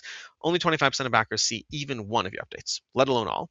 And Interesting. that's because most people back and forget. Most people walk away. The ones that are sticking around, the ones that are passionate, they're upset at you when you do things wrong. They're excited to spend tons of money, but there's a lot of people who are involved. There's a lot of people who just back and don't ever come back. And so having something like checkout as guest, having something like this tool, this checkout as guest feature, it further engages the ability to engage a lot of people who are just kind of peripherally there. It's funny they don't look at the updates. I'm actually building in Cardboard right now. It's an unreleased feature, but it analyzes campaigns, and one of the things it does is it looks at updates and aggregates what that update was about. What's the sentiment connected? I believe you took comments off of updates, right? No, we should Oh no, not you have on it's GameFound. Kickstarter. It's the other way around. So Oh, it'll Kickstarter took comments off updates. one of you had no comments on updates. I just had to work around that in the app. What was that? That's interesting to Updates. me. A specific update.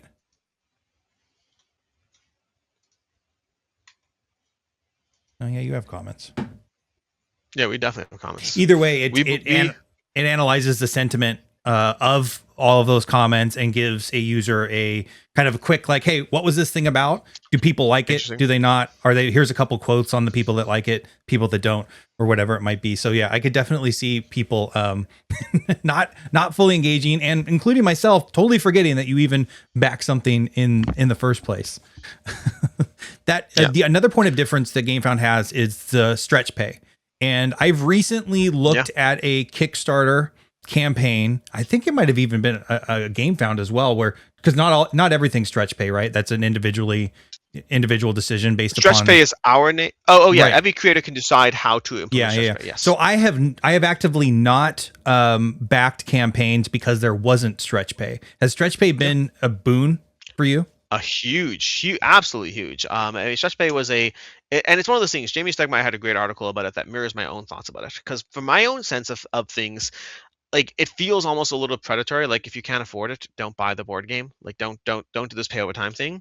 But everyone is different. And Jamie Stegmaier had a great article that kind of comes in starting from the same frame of mind as me, but other people have different ways that they spend or balance the money. And people prefer it, and it's not just about affordability. It's like great article, read that. But overall, stretch pay is something that has been used by a lot of people to budget out a $400 game. They want the $400 game. They might back 1 or 2 projects a year, and they can make this fit within their budget, or they're just trying to be efficient with how the money is spent, so holding onto it for longer periods of time. And it's been used. I mean, it's only been 2 years now, so it's not a ton of time, but its usage has continued to grow on the platform, and it continues to be a selling point. Like Kickstarter does have pledge over time, I think it is, but it's far less robust. I think it's specific to, like, I can't remember if it's 100 or 125 $125. I think it's 125. Oh, they have that? I haven't even noticed that at all for Kickstarter. Is that new? So it came out middle of last year, I want to say. Okay. So like a year and a half behind stretch pay. It must not be used as often. It's not used as often for several reasons. The main one is it's just not as robust. It's a $125 minimum, I think. If I'm wrong about the exact number, I apologize. But I believe it's $125 minimum, and it's 3 payments, including the first, which means it's really only 2 further payments. And it's set to like a month out, and that's all. You can't change it. You can't edit. There's no flexibility. On GameFound, the creator gets to set the rule. You can set the minimum pledge. You can set how many payments. There's a lot more flexibility. And the creator's not getting the money until it's paid. You're not fronting anything from GameFound. The creator gets the money as it comes in, and because of the nature of crowdfunding, normally when you have these pay over time options in traditional e-commerce, there's usually an interest charge because you have to account for the risk. You're paying for this thing, you might not pay. Someone has to make money to account for the risk. In crowdfunding, you don't have to do that. Your game is not delivering for 6 months to a year to more than that anyway. So just make sure that your stretch pay is set to a period of time where you're delivering the game. You're fully paid up before you deliver. Then there's no risk involved, so no one has to charge extra money. How many creators are using this? I assume most at this point, but I don't know the numbers offhand. So a lot of them. Does that hurt their ability to fund their project by not getting all the money up front? No. So even if 100% of people, let's say if 100% of your backers use stretch pay, and let's assume it's 4 payments, every campaign is going to be different. Let's assume it's 5 payments. If 100% of your backers use stretch pay, you'd still be ending the campaign with 20% of the amount needed, which in a perfect world should be enough to cover. Again, if you're running crowdfunding properly, then you should have your money, segmented. It properly goes to the bank account. You have to hold on to it because you need it for delivery. You need it for all these things. So you should have 20%. Again, if every single backer, which is not every single backer, I don't know percentage offhand, but it's not every single backer. I was going to ask every backer use stretch how often pay. People are using it. I think it's something like 40% of users use it. I think. I would have expected even higher. It might be a little higher, like maybe mid-40s, but it's somewhere in that range. Okay. But if 100% of backers use stretch pay on a 5 payment pledge, then the day your campaign ends, you're getting 20%. On a $100,000 campaign, you're getting $20,000. A month later, you're getting another 20%. You now have 40. So a month after the campaign, you now have $40,000, even if 100% use stretch pay. For the way you have to divvy up profitability as a creator, and the way you have to be able to use your money to actually pay for production, then to pay for shipping, then to actually make money, you should be able to run a campaign with that. If that's not something that's viable for you, you're probably in that situation where you're not necessarily handling your money responsibly in the first place. And also, that's if 100% of people use stretch pay. So it's a theoretical risk, but the biggest risk of stretch pay is for creators who need every cent to pay for the last campaign, and those creators shouldn't be doing that anyway. Yeah, I mean, there is kind of that thought that some publishers are using crowdfunding kind of as a Ponzi scheme where you're just shifting money around. The next project is paying for the next one. Do you get the feeling that some publishers are doing that? I mean, we know some publishers. I mean, we know some that have fallen. Right? Yeah. That's essentially what it comes down to. I'll say this: do you think it's a big problem that we have, or was it an intermittent problem because of tariffs and COVID and all that? I think it's a big problem, but tariffs and COVID definitely contributed, but I think it's a big problem. But I say that with the context of anything more than like an edge case is a big problem for me. Edge cases will always happen. You have 1% of creators doing something like that, sure, that's an edge case. But we've had several high profile failures where it became clear over time that creators did not have the money to deliver campaigns. And unless the next campaign was a smashing hit that covered this campaign and the last one, you got into trouble. And whether it's CMON, whether it's Mythic, whether it's a Wise Wizard, whatever campaigns that have had their issues, I mean, they've been campaigns that went belly up when they have plenty of campaigns that they still have to deliver. So it's clearly not a complete edge case, which to me means it's a big problem. I don't I understand how a creator gets there. I really do. I think there's a point in time where it should be course corrected before it drifts too far. But like if you have a single bad project, I understand the next project partially pays for that. That kind of makes sense. But at a certain point, you're just playing a desperate game of we need to like the way it works is the first campaign that goes wrong. Okay, you roll a die. You just need anything above a one. Okay, Right. great, but then you roll a one. Yeah. Then you roll a Yeah. one. So the next campaign you need anything above a one or two, which is fine. You can make that work. But no, but now you roll a two, and your odds keep getting worse with each failure. The first time you run that second campaign, you don't need that crazy of a situation to fix things, but at a certain point it becomes a problem. But we do have checks and balances at GameFound. Ooh, Those you're checks and jumping my balances are question. not Tell me about them. so we don't get into the exact details of we have a team and sales is disconnected from that team, from that trust and safety team. We're effectively there to make sure that we can't run a campaign unless projects have been delivered. I am part of many conversations where we say no to creators who will then go to other platforms or not launch at all, or sometimes wait, depending. Creators will respond differently, but we say no to business because we don't consider that creator's current situation to be trustworthy or sustainable. The main problem is, I would say, that creators usually get the biggest brunt of investigation with their first campaign.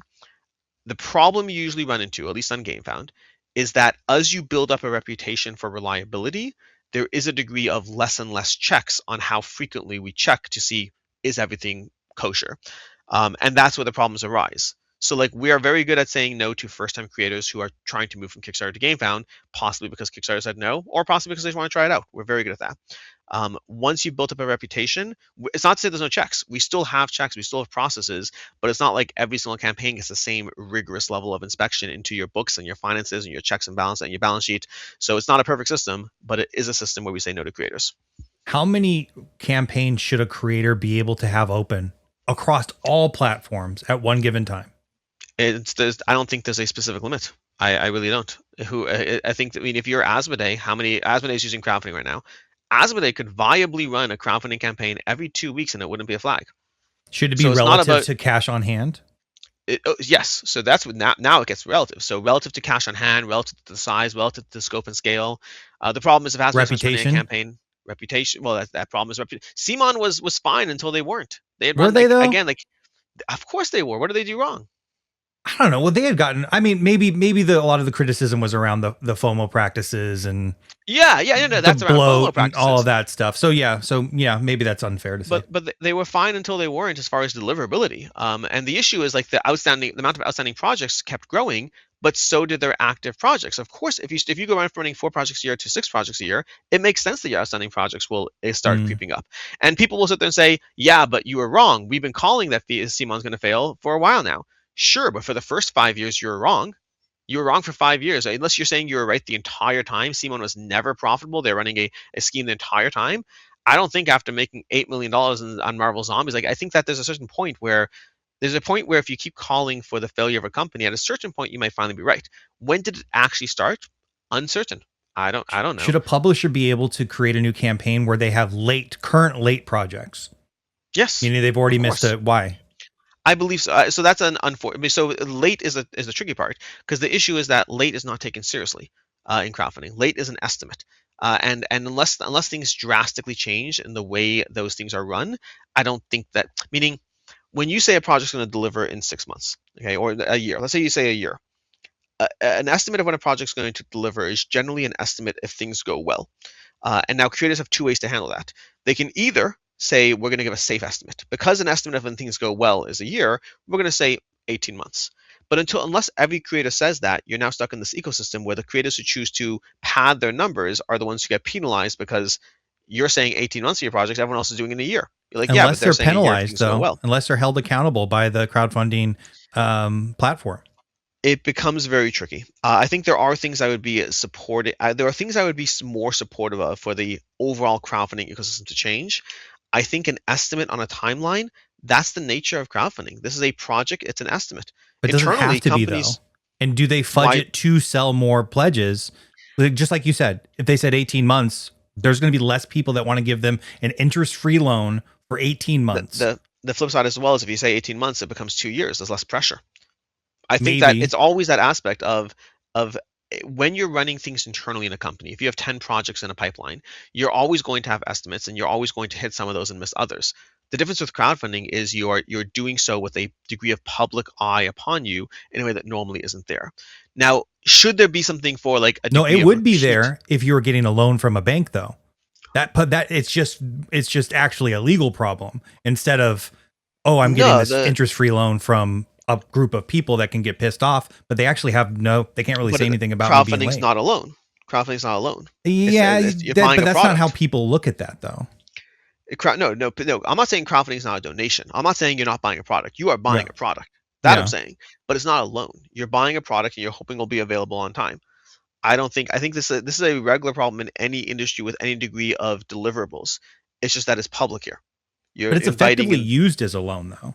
Like there It's you do have a responsibility. There's an SLA that you communicate when you are trying to get that free loan from your backer. You are going to, just like a bank, you promise to pay back with interest to be able to take that loan. I'm just saying, should these creators be held accountable at all relative to future projects, right? Like, let's say they so just biffed it. Should they be allowed to continue the Ponzi scheme until it gets totally out of control, which we've no. seen? These are different conversations. Mm, When a creator is consistently late and getting later, that will trigger game founds. Again, we don't publicly announce our decisions, but yeah. there are many times backers are like, that creator shouldn't be allowed to run more campaigns, and we're like, they're not. When was the last campaign you saw from them? We've taken that Yeah. decision plenty of times. Meaning, if projects are way over delayed, again, there's several creators who I'm not going to say, but there are creators who have run campaigns on GameFound that you have not seen a campaign on GameFound from them in a while. And a big Hmm. part of that is because we say no to people when there's a clear potential issue. That's very different. That type of situation is very different than, okay, this creator runs a project twice a year and they always say it's going to be a year and they always end up delivering it 18 months later. Mm. I mean, there's a difference between a regular issue where you're telling them one number and it's being different No, I just mean versus, like open lates. Should there be a constraint against creators from trying to juggle a bunch of things to kind of create cash flow I in their think you have company? to look at the full ecosystem. So a Yeah. good example of this is if you're a creator, let's say a good example is might be even Simon. Simon had a lot of projects that were delivering even while Trudvang Legends was late. That was a specific project that was outlasting others. It became to a point where it was 2, 3 years late, and they were very public. We did like this is a big, narrative project. It's been taking much longer, but meanwhile they're delivering other campaigns. In that hypothetical situation, there's a clear track record of progress and a specific edge case Right. that is a much bigger project. If everything starts ballooning outwards, if everything starts becoming more delayed while other projects start, going up, there are things that you can look at and say, okay, these are problems. And again, those things happen internally Mhm. on a regular basis. It's yes, I guess it depends. If you're just saying are decisions taken based on current lateness, they already are. One thing we're actually Yeah. working on as well, which is relevant to this, is because I think it's okay for a creator to be late. I think it is. I don't love it, but I think it's No, okay to yeah, say a yeah. I'm year. not saying it's not. I'm Yeah. saying the juggling of multiple late campaigns and then starting a new one is the problem. Yep. But one thing we're doing is I'm not sure what it's going to look like yet, but we are working on some sort of uh, better creator visibility on when you back a creator, seeing how many things are in the pipeline and seeing how many things are overdue. Because we want at least backers to have that information more easily. Because again, going back to backer involvement, some backers know intimately every decision going on, not decision, every situation going on at it with a campaign. And many more back a project, and they may not know this creator's name. They may never have backed something before. They should know when they're backing this creator is overdue on 3 projects. They should have that Yeah. information. Do you take that into account Kickstarter at all? If What do you they're mean? working on both Oh, platforms? it's going to be a complicated conversation as to how to best do that. Yeah. Because the question is, does it become an automated process or a manual process? And what's the best way to do that? And we're still figuring those things out. But in Are theory, you, yes, Kickstarter should be taken into account for greater visibility. yeah. Is GameFound concerned at all with like responsiveness in comments or just, because sometimes they'll Yes. ghost forever and the Yes. number of updates? Is that something you're 100%. like actively engaged in when Yep. somebody is not? Okay. So again, we don't talk about all of our internal processes No, you intentionally, don't have but to, but it's just no. I inquiring don't mind saying minds. these things on Yeah. a call. It's we are always vague as to the exact actions we take, and it goes into that whole aspect of if you say the exact actions you take. First of all, you teach creators how to gamify the system.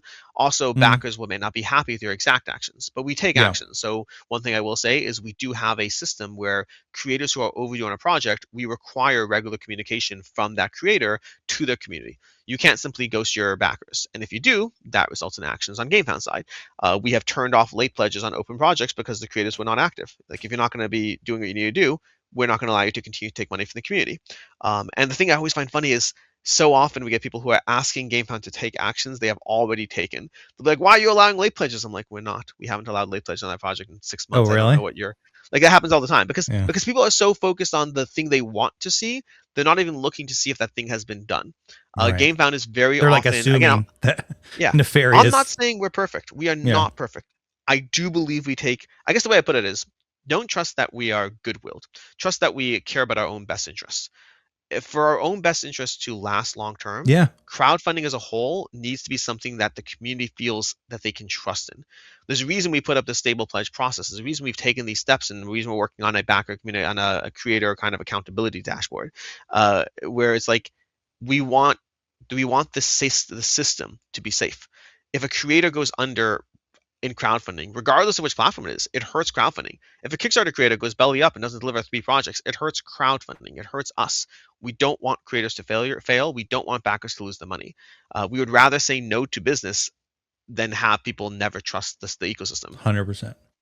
Yeah, I mean, it sounds like based upon what you said there, those are all things that I didn't know that you all were doing. That's exactly what needs to be done. There has to be some, even if it's internal, not public facing, some form of accountability for whether it's nefarious practices or just mismanagement overall. You have to protect the interest of your There's customer, yeah. and they have to have confidence on the next campaign or your host.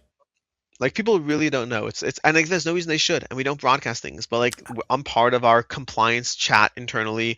We like a few days ago we got a message being like, "Hey, suspicious funding jump on this campaign." We took a look. There's a campaign that suddenly had a $5,000 bump in it all of a sudden from a single pledge that Mm, happens to match the same IP as the creator, and we interesting. removed that pledge. We took that. It's like a self-funding bump, and Yeah. we deleted it. We removed it. We don't allow that. You're not allowed to self-fund your campaign that way and make it look more successful than it is. So there's plenty of actions we take, and we just don't broadcast them. We try not to rock the boat, but we do care about the safety of the ship. I do think of people watching this, a lot of them might say that I would love to know about what GameFound is doing to increase accountability with creators. Like that might actually help instill confidence.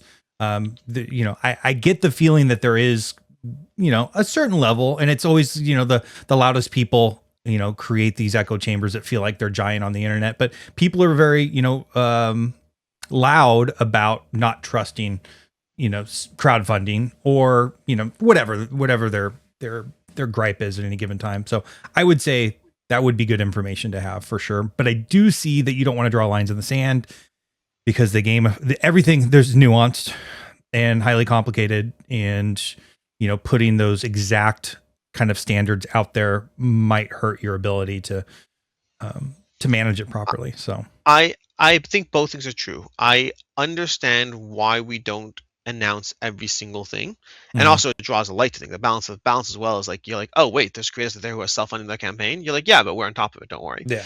But Well, yeah, that's a different one. Yeah, I wouldn't put that out there, but yeah. but in all cases, I agree that I would rather have more transparency about what we're doing. It is complicated, especially when it comes to the creator side of things.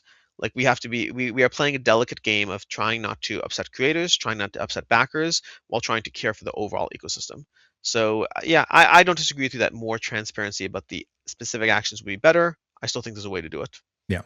Speaking of concern about crowdfunding, it seems like there's been kind of this underlying concern about crowdfunding fatigue. Too many campaigns, too many games. It's hard to keep up with. But then you also pointed out recently in a video that we had maybe a record-breaking week with, three Insane or numbers. four insane campaigns that would completely just like, throw that thesis out the window. What's true? Yeah.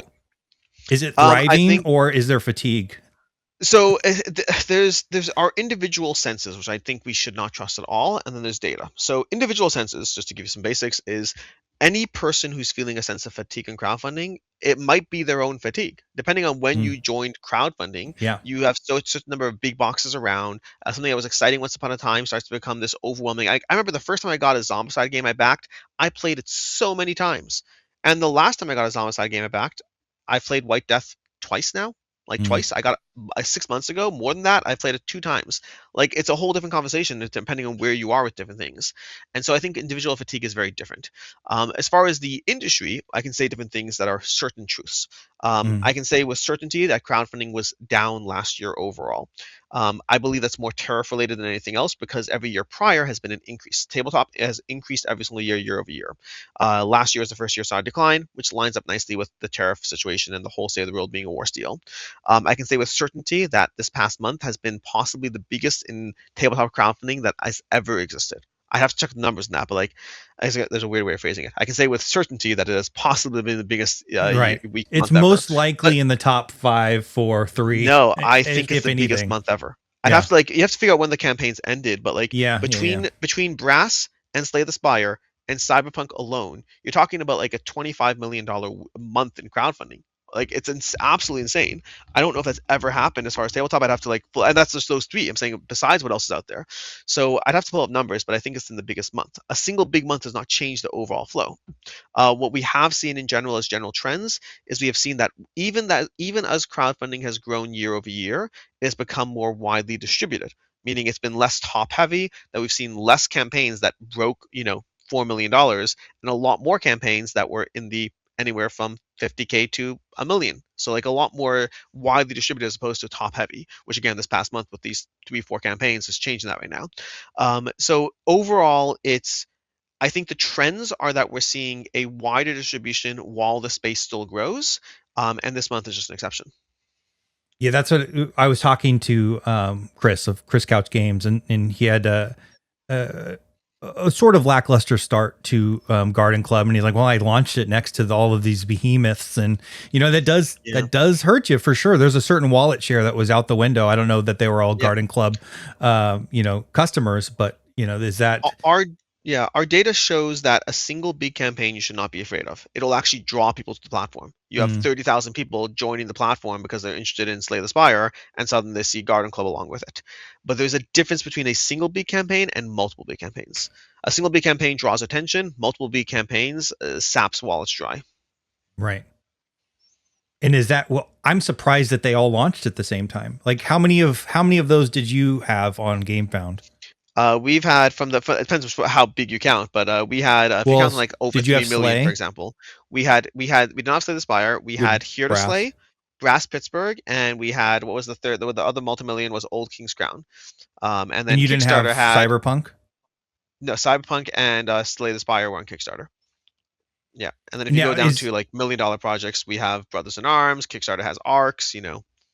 and do you how much of a concern is it from creators and launching next to other people and wanting to like move their data around, and how much are you helping them I with that I decision? get the question a lot. We don't tell other creators dates. We can say things like this is a Mm. month that has a bunch of other campaigns. We can be vague. We're not going to tell you, hey, by the way, Brass is launching this date. And like, I mean, GameFound But has you can't countdown can you timers, so say you can like often see. maybe try week 3 instead of week 2 Yeah, or absolutely, okay. absolutely. But it's a delicate balance. Have that conversation with 3 creators, and suddenly they're all launching week 3. So you have to like, there's a weird balance Yeah. to play here as far as being like, hey, things can change at any point. Right now, this Tuesday, like, yeah, we have 2 big campaigns launching. We've It, had things, and it's actually interesting. The last time this happened that was relevant is GameFound has something called the GameFound Feast, where we basically highlight a bunch of mhm. projects and we showcase them all. The last time we had the GameFound Feast, we had 2 creators who were launching that day, the same day as the feast. And one of them chose to launch that day. The other one said they wanted to push off their campaign by a week because for the first few days after the feast, the homepage is taken over by the feast, completely taken over. It's like all showcasing the feast projects. Mhm. What's interesting is post the campaign, The only two projects, we didn't do a full test of a millions or whatever, but from those two projects, the one that chose to launch the same day saw significantly higher funding, and their percentage of drive-by traffic on the platform was significantly higher. So they actually got boosted by the feast based on what we saw in the data relative to the other one that pushed it off by a week and got much less. They got more homepage placement, but they got far less drive-by traffic of people who were just there for the exciting announcements. I wonder how much of that was wallet fatigue also the next Yeah. week. They had just backed a bunch of stuff on the feast. They probably should have went the week earlier. Well, the feast technically doesn't actually have things that are available to buy. It's a Oh. press release, so that's Got it. they're going to be upcoming. So that one's a little different there. But yeah, in general, again, our general data rule is try to launch side by side with a big campaign. Genuinely, try to do it. Just don't try to launch side by side with 3 big campaigns. How do you balance this conflict of interest that you have with BoardGameCo and GameFound? I know you've talked about it a lot, and I always hear the disclaimers. Like, what are your thoughts, and like, how do you manage that?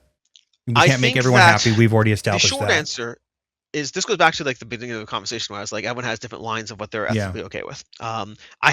Who is it? Oh, there's another content creator. I'm not going to say who it is. There at one point they were on Blue Sky being like, and of course BoardGameCo is completely like lack of any ethical guidelines. I'm like, okay, like again, everyone's going to have their own line. The way I like to put it is there is certainly a conflict of interest for me covering, again, people. It's so interesting people care about, because people will say, so the people who care, which not most people don't care, the people who do care will say like, well, you shouldn't cover a GameFound game. By that logic, I shouldn't cover a Kickstarter game either. If I'm incentivized to boost a GameFound game, I'm also incentivized to trash a Kickstarter game. It makes my job easier if you have a Kickstarter failure. I guarantee you. Should we do the meta-analysis on your perspectives on GameFound versus Kickstarter games? Do it. Absolutely. Check out my reviews. I have 3 reviews going up today for 20 strong. Do you want to know what my least favorite 20 strong decks are? The Awakened Realms, set of decks. Really? Are you serious? Absolutely. I have an interview going up tomorrow. They didn't give me any decks, which I'm a little hurt on. I thought reading the rules and going through them and speaking to the designers about them, they sounded so fun. So I like the Tainted Grail one. That one I like a lot. Okay. The Either Fields and Nemesis. I like the deck building, the nodes on that. Yep, the nodes are fun. The Either Fields basically feels like a regular 20 strong game, except I don't like the map. So the map you have to like the map if you're going to like that one. The map feels boring. It feels boring. I'd rather play I was hoping there was a sense of exploration in that map where you were excited to explore, and you didn't find that? I'm not excited to explore. It's a part of the game, but I'd rather just play Hoplomachus. It felt like a better... Have you played Hoplomachus 20 strong? That's my favorite one. That's one of my favorites, and I'd much rather play that one. I think that was up until these. That was the best designed in my mind. Yeah. Or the Slay the Spire-esque nodes in Tanglewoods. Would rather play that. But what's it called? And then the Nemesis. I think Nemesis fans will enjoy it. I'm not a Nemesis fan, so it just feels like they took 20 strong and made it more Nemesis-y than 20 strong. So that one looked like the closest recreation of just like porting a game. That you can go to the park and play and get the Nemesis. But I was still excited, not as a solo player though, which is kind of like... Well, you can play solo. The solo mode. I prefer solo mode. I'm saying I wasn't excited as the trader mechanic is always kind of like the thing that... Yeah. From those 3 games, to the Awakened Realms collaboration, which again, Awakened Realms, GameFound, have a friendly relation and all that. And those are games that are on GameFound, and they are my least favorite 20 strong deck so far. Granted, 2 individual reviews, because again, I do like Tainted Grail. 2 reviews does not make a pattern, but I encourage people to try to find a pattern. How many times did you play each one?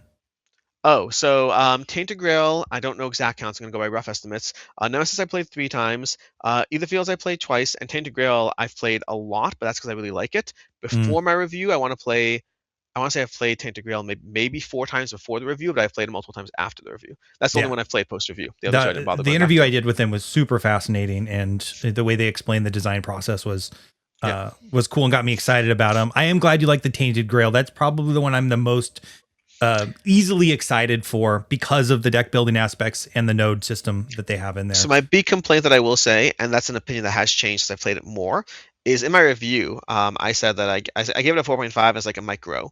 I don't think it's going to grow. My only question now is whether it'll shrink, because I've already played it several times post-review.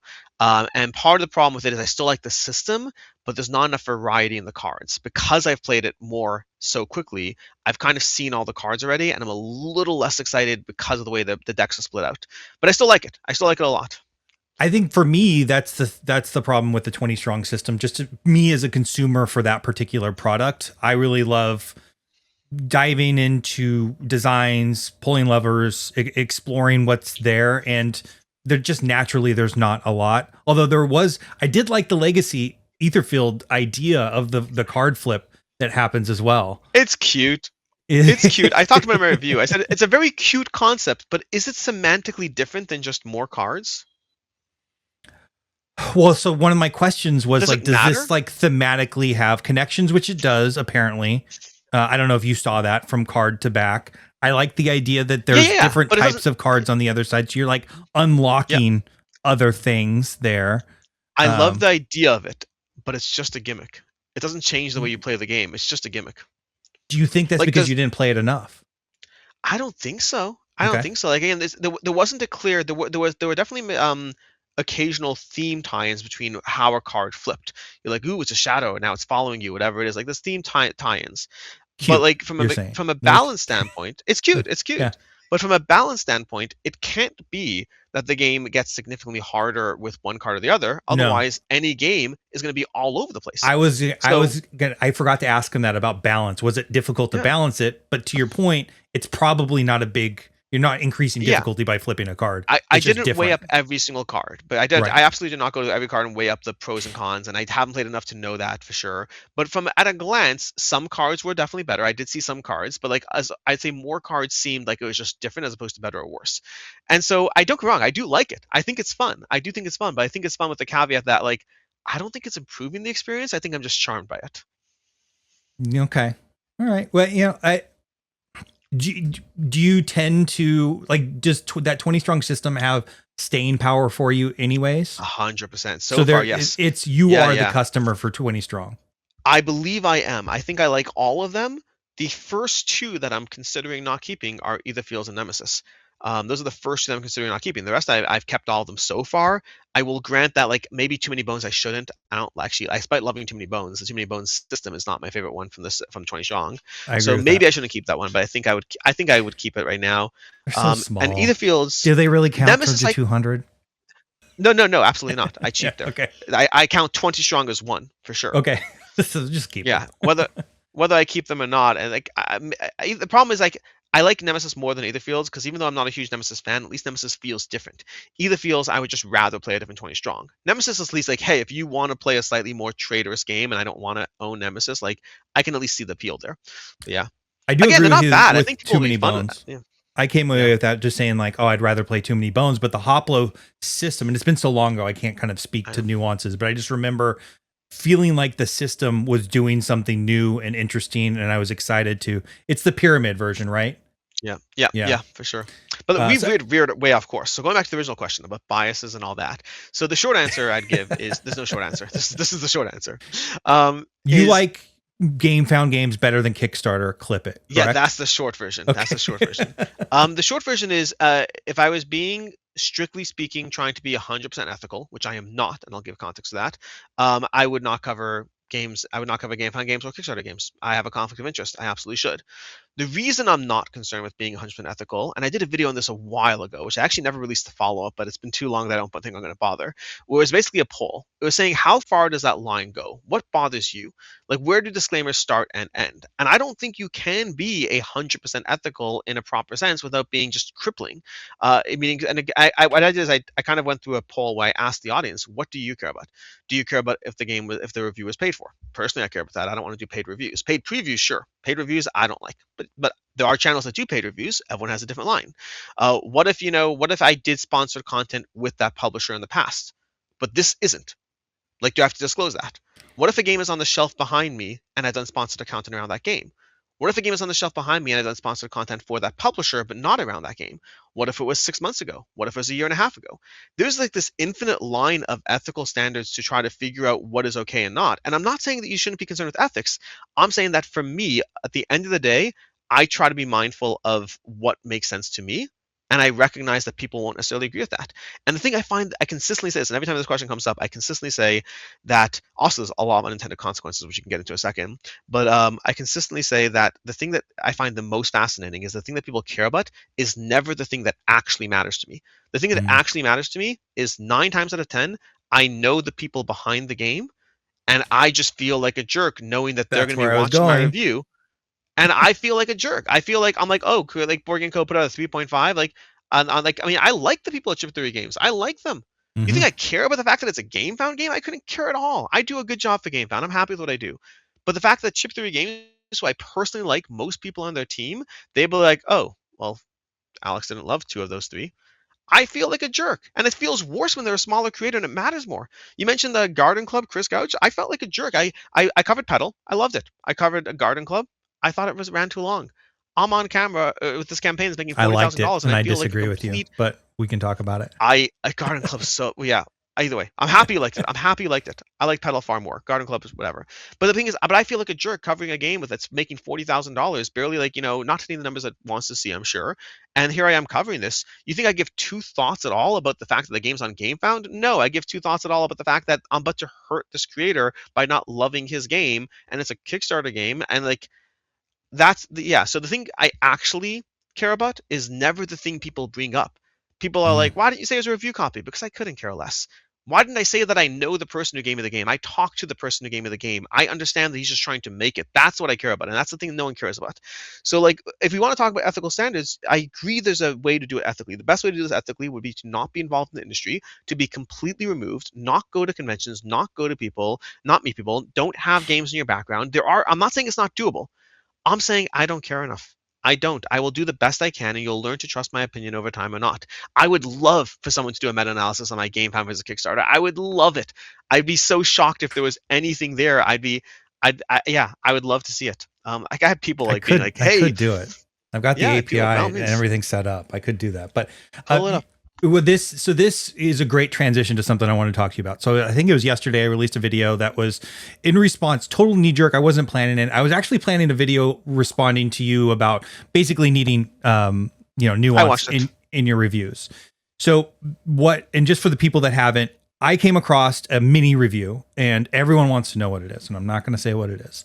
That you guys are kids. Like, it's not the point. That's not the point. The point is I came across a video where somebody clearly didn't give the particular game a good enough shot because the nuance in which they were speaking about was really not even like part of the main design. Some of the criticisms they gave clearly they didn't play it a particular way. Basically, I didn't realize how big of an issue it was until I've recently, made friends with some people in the industry, and I really liked this person. And then I figured out exactly that they spent thousands of hours on this project, and this person is pretty big in the space, and then they have a lot of sway. And just like they can shoot something to the top of the top one or of the hotness in BGG, they could also sync something. And it like hurt my heart that this person so frivolously kind of like did this on a mini review. And I know because I played it so much that they are not at least giving it its fair shake. I get the feeling they played it once, maybe twice, whatever it might be. So that relationship thing, and I've been answering a lot, and been very active in the comments, and I just answered one today, which was, if you want exactly what you just said, if you want true transparency, you need to understand what the relationships are, because that has a significant, and they're not even likely tied to monetary benefits. It's just liking people, but also I think that's okay. That's also what makes this hobby so special in my mind, is being able to kind of like live in community with these other people. And everyone is so like stuck on like, did you get paid for this? Guess what? Everyone gets paid shit for this relative to the number of hours that everyone spends on a video. A free game doesn't matter. We don't value the games like you do because we get so many of them and we spend hours upon hours creating the content for it. It is so misaligned. And that was one of my points there. So I just saying that because I agree with you that full transparency is almost impossible. I would need to know, who are you texting with? Do you call a friend? Who is an acquaintance? On top of like who you've taken money from in the past, who you have a deal with in the future. All of that stuff is just totally unknowable. I would rather us to look at this and just like from a human perspective, like how are we kinder to people and understand that these are all individuals. However mad you want to get on the internet, like go fuck yourself. Honestly, Yeah. like these are real people trying to make your hobby, which is the nichest thing you could possibly think of with the least amount of monetary reward. If they were trying to scam somebody, they would do it somewhere else. Like, let's lead with love and just understand that these are individuals. Well, So so where I I'll stop agree with the there. crowd. No, I agree with everything you said. Yeah. But where I agree with the crowd to an extent as well is if you're calling yourself a reviewer, your allegiance isn't to the people who are struggling. There's a reason, like I have specific rules and I follow those rules, and that's how it goes. And the rules are consistent. So, for example, with crowdfunding, even this actually is relevant for your meta-analysis, actually, by the way, with crowdfunding, generally speaking, there have been a few exceptions in the past, but I think that's like before I mentally put together these rules. If the game is less than a 3 out of 5, I won't cover it, or at least I'll offer not to cover it. I'll say, hey, this is not for me. I don't feel the need to play it a second time to like get to the review part. Would you like me to go forward or not? And sometimes people say yes. Most of the time they say no at that point. With final retail, I will cover it across the board. That's my own rule, and the only reason it gets that grace is because if you are a work in progress and I really didn't like you, I have to give grace to the fact that you're a work in progress. But otherwise, if it's a trashy game and it's a final product, it's a trashy game, it's a final product. I hate the fact that I hate the fact that I'll hurt a creator. But my allegiance is to my audience who trusts me to tell them. So I have to choose, who do I want to do a favor to? Do I want to do a favor to that upstart guy who's putting hours into the game, or do I want to do a favor to my audience who's trusting my opinion on what makes sense to get or not to get? And ultimately, my allegiance to my audience, my emotions are with the creator. There's no question. That's why I have to like overcome that bias as much as possible and like put out a video when I would love nothing more than to just give every game a 5 out of 5, which is a lie, by the way, because if I do that, then everyone says every game you give us a 5 out of 5. Yeah. But in theory, if That's the if the Rahdo audience criticism. yeah, and it's valid. If you love every game, like whether Rahdo like if Rahdo genuinely loves every game to the extent that he puts out, okay, but it just makes you less useful. As all I need to know is you covered the game. I don't need to watch the video. But I if not for that aspect, I would love to give every game a 5 out of 5. It's a balance. It's a balance. I And think it's a sucky balance, and I criticism don't know how to. totally valid. Like, and I do, you have an infinite more relationships than I do, and I can imagine it becomes really complicated and really tough. But at the end of the day, like, it's fine as long as you're transparent. That's my call, right? Is in this particular mini review, they did not say how many times they played it. They didn't say that they didn't lie about it or whatever it might be. They didn't try to like act like they had played it a ton, but it was just definitely omitted. And the nuance, the analysis that they can give in a game wasn't there. So I know they have the ability to give highly nuanced takes on designs. It wasn't here. It was just, so where do you think a creator, what responsibility does a creator have in number one, the number of times they play before they call it a review or a first impressions? This was called a review. And should they be saying how many times they played it, giving kind of like the context of their experience with the game rather than just it's a review and this is how I feel about it? So it's complicated, as it comes down to. A long time ago, I did a video called "Can you review a game you've only played once?" And my takeaway at the time was, yes, I believe you can. I personally call it a first impressions, but I believe you can review it under any circumstance whatsoever, because otherwise we just get into gatekeeping. Do I have to be concerned with the pacing of, did you play it all the same day? Did you play it across a week span? A 2 month span to give the game time to settle? Did you play with people who liked the game? Because group vibes matter so much. If I play a game with a bunch of people who didn't like it, I am more we're likely fully to not like aligned it. on all of this, 100%. So like Yeah. all of this stuff comes down to like there's a never ending. I went through a phase in the channel where I did say how many times I played the game. I went through a phase. It was a short phase, and I stopped doing it at a certain point because like I can't remember the exact reason. Part of it was like I wouldn't always remember. Some games I'd played all in a week, so it was easy. Other games I've been playing over the past few months, and I'm finally getting around to reviewing it. And I'm like, I don't know. I'm not looking up in BG stats, and then I'd almost feel the need to, but I can't just like not say it because I made a trend of saying it. I found it almost set this weird bar of transparency that I almost didn't want to make for myself. Even though if you ask me, I'll tell you. The one rule, But the you rule I'm do very say public that about. you do mention though that you try not to review a game unless you have like 3 or 4 plays, I believe. So the specific rule, the specific thing I say is, and it's always the same thing. It hasn't changed. I guarantee you a minimum of two reviews, two plays, or I call it a first impressions. That's Mhm. my rule. It's not a rule that I necessarily feel to impose on others.